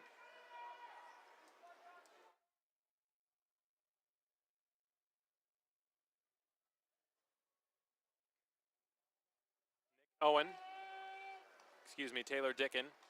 Pass intended for Owen, intercepted by Ronsberg, who squeaks one up to Stathis Sumalides, who's well defended by Dickin. Fuller pumps one past Justin Levesque. Smith puts it back behind the net. Sumalides fighting for it. 25 seconds remain on the penalty called against Alexander Tallien for the hook.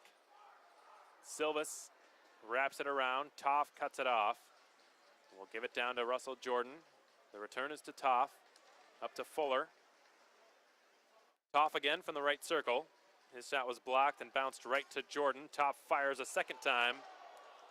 Silvas made the stop. It squeaked through his equipment and was cleared off of the goal line at the last moment. The whistle blew as Hoshaw thought that Silvas had it in his equipment. That was not the case. Silvas looks to be in some discomfort now.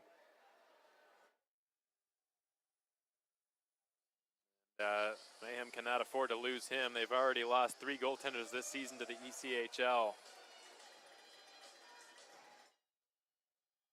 John Seamer is going to be taking this defensive zone draw.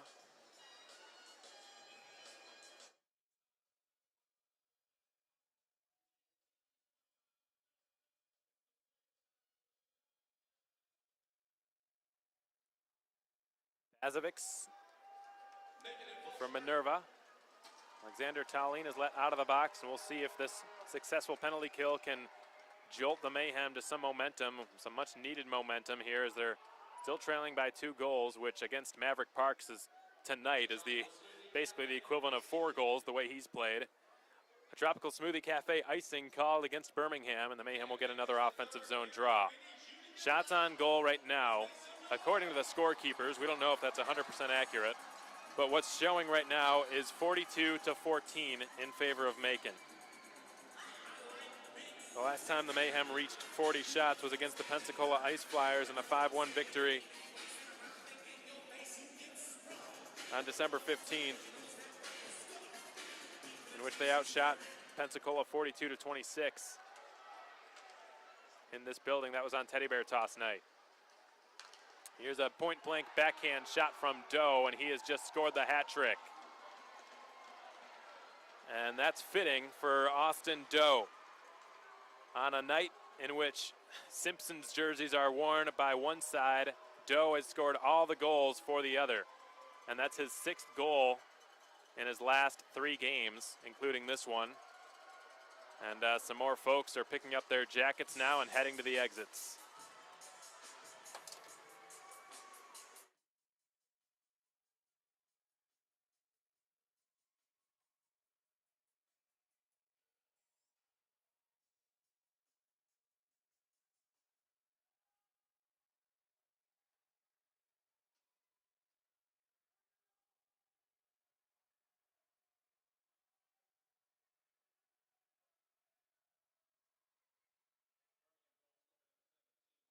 And here's a potential breakaway for Barber. He turns with it, tries to send one over into the middle. It pinballed off a leg and bounced right to Ian Silvas. 5:03 left to go. Enough time left, hypothetically, but something tells me that Maverick Parks is just not going to be beaten 3 times in the next 5 minutes with the way that he has played.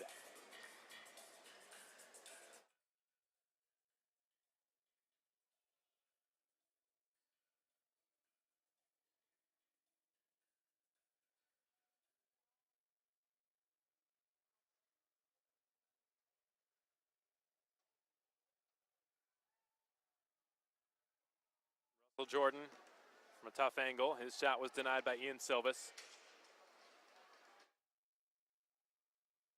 Off. Watched carefully by Larry Smith.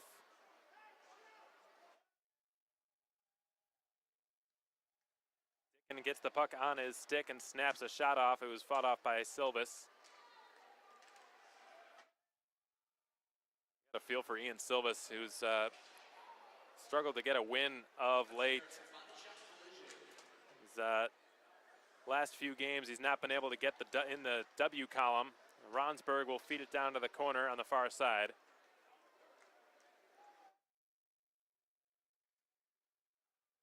The wraparound attempt by Cameron, stopped by Maverick Parks.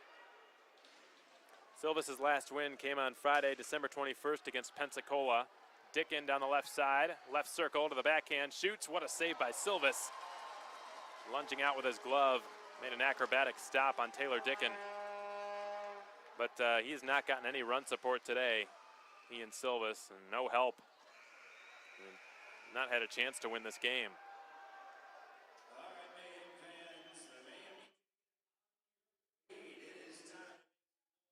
And it's difficult enough as it is. You're facing off against a goaltender who's probably having, if this is not the best game of Maverick Parks' career, I'd like to see which one is.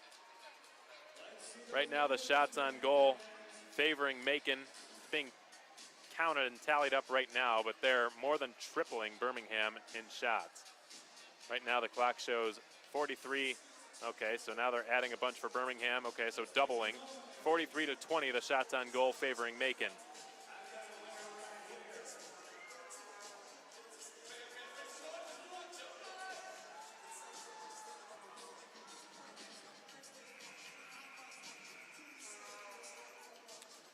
We'll see if Leo Thomas decides to pull Ian Silvis here. 3:43 to play in the third period, 3-0 Birmingham is the score. If the score holds, they will regain sole possession of second place in the SPHL. There's little doubt that Peoria will win their game tonight, so they will remain 6 points ahead of whoever wins this game.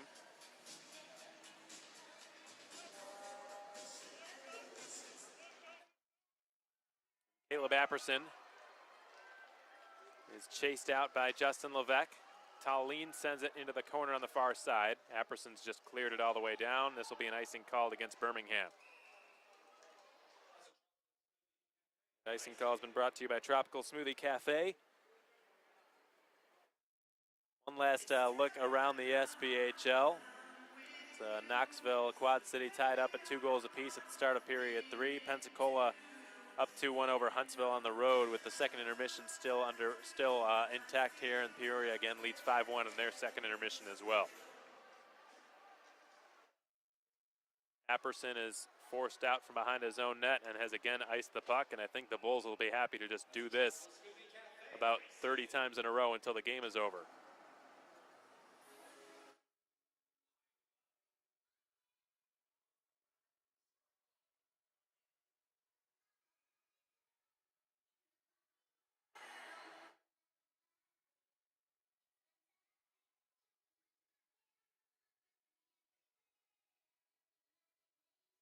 The face-off to Parks' right, one-timer by Bazovics, misses the net, and Parks will hang on to it at the side of his goal.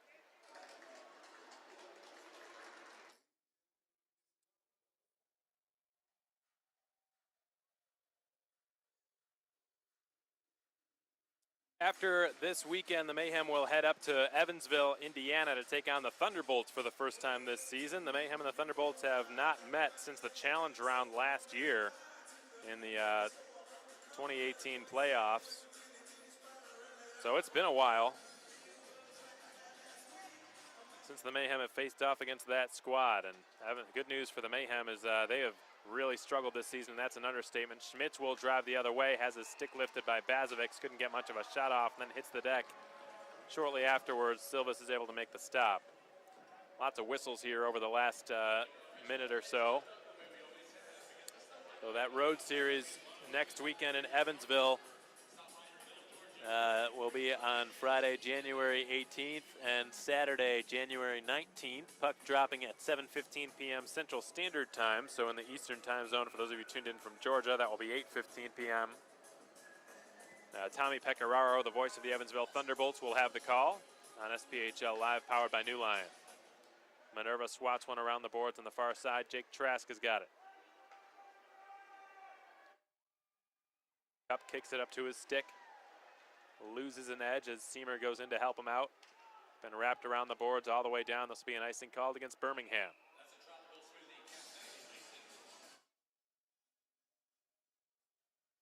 After the Mayhem's sojourn up to southern Indiana, they will return home for a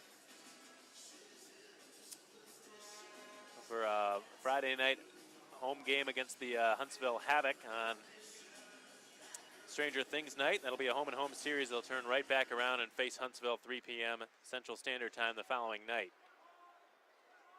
Mayhem are 1-0 against the Havoc so far this season, but the defending champs are on a roll right now. Minerva fires a wrister right into the glove of Maverick Parks. Minerva's being given a couple of pushes and shoves from Alex Johnson.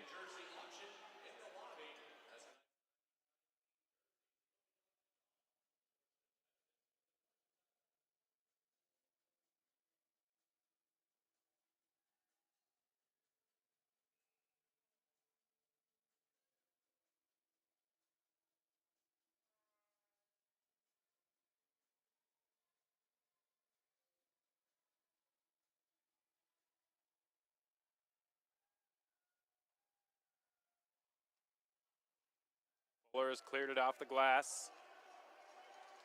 Smith, Bazovics.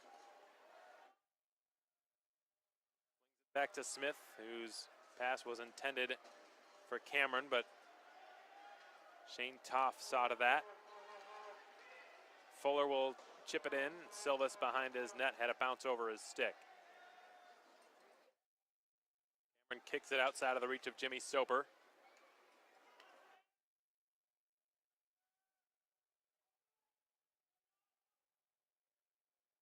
Cameron sends it at the net. It's redirected by Chamello and stopped by Maverick Parks, who remains perfect. And I'm not the least bit worried of saying the word shutout and jinxing it for him, because something tells me it's not going to matter.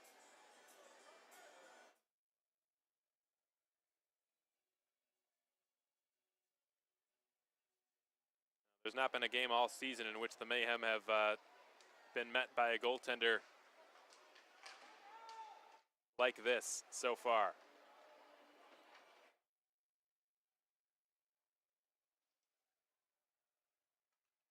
Cup will keep it at the left point and then send it at the net. It's tipped on goal by Sutliff. Scramble in front of the net. Parks is down and out, but he was able to make the save, the initial save. And a little kerfuffle taking place now in front of his net.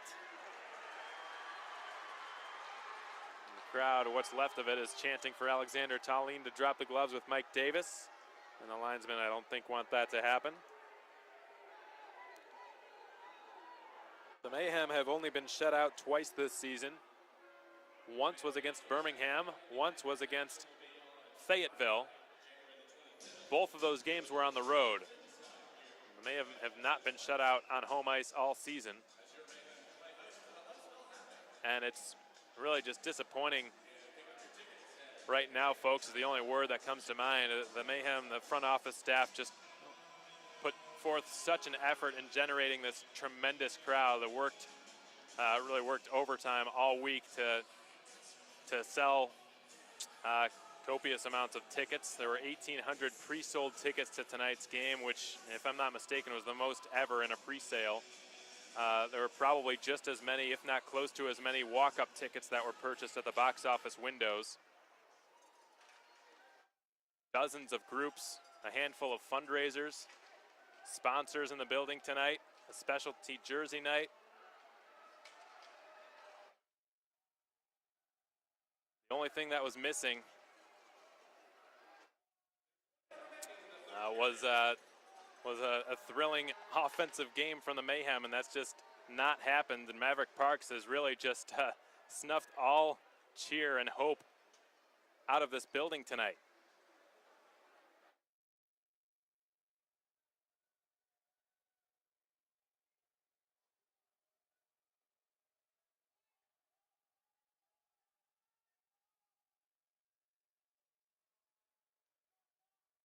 30 more seconds will tick off the clock, and the Mayhem will remain in third place in the SPHL. Birmingham will secure sole possession of second, and they will be 6 points behind the Peoria Rivermen, barring a miracle in Evansville tonight. The Rivermen lead 5-1 and are 8-0 on the season against the Evansville Thunderbolts.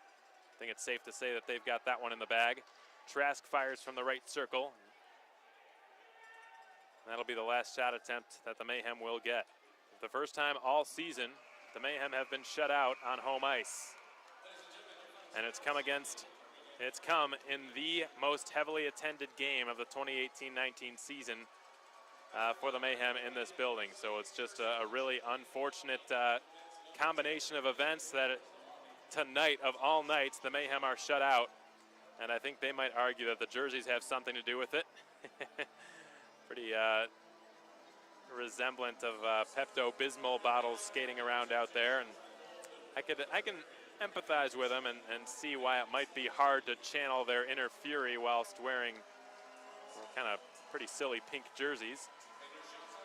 But thankfully for them, they'll be auctioned off at the end of this game and sold off to some members of this terrific crowd we had on hand here tonight. At the very least, they got to see a fight between Stathis Sumalitis and Russell Jordan. And a fight that Stathis clearly won in the second period, a period utterly dominated by the Mayhem, but to no result on the scoreboard, unfortunately. The final shots on goal showing 47-21.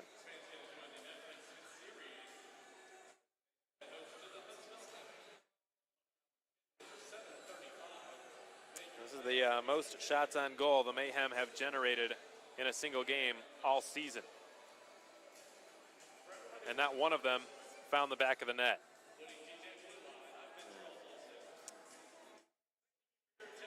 The last time the Mayhem registered this many shots was against the Fayetteville Marksmen on March 30th of 2018 in a 6-1 victory in Fayetteville.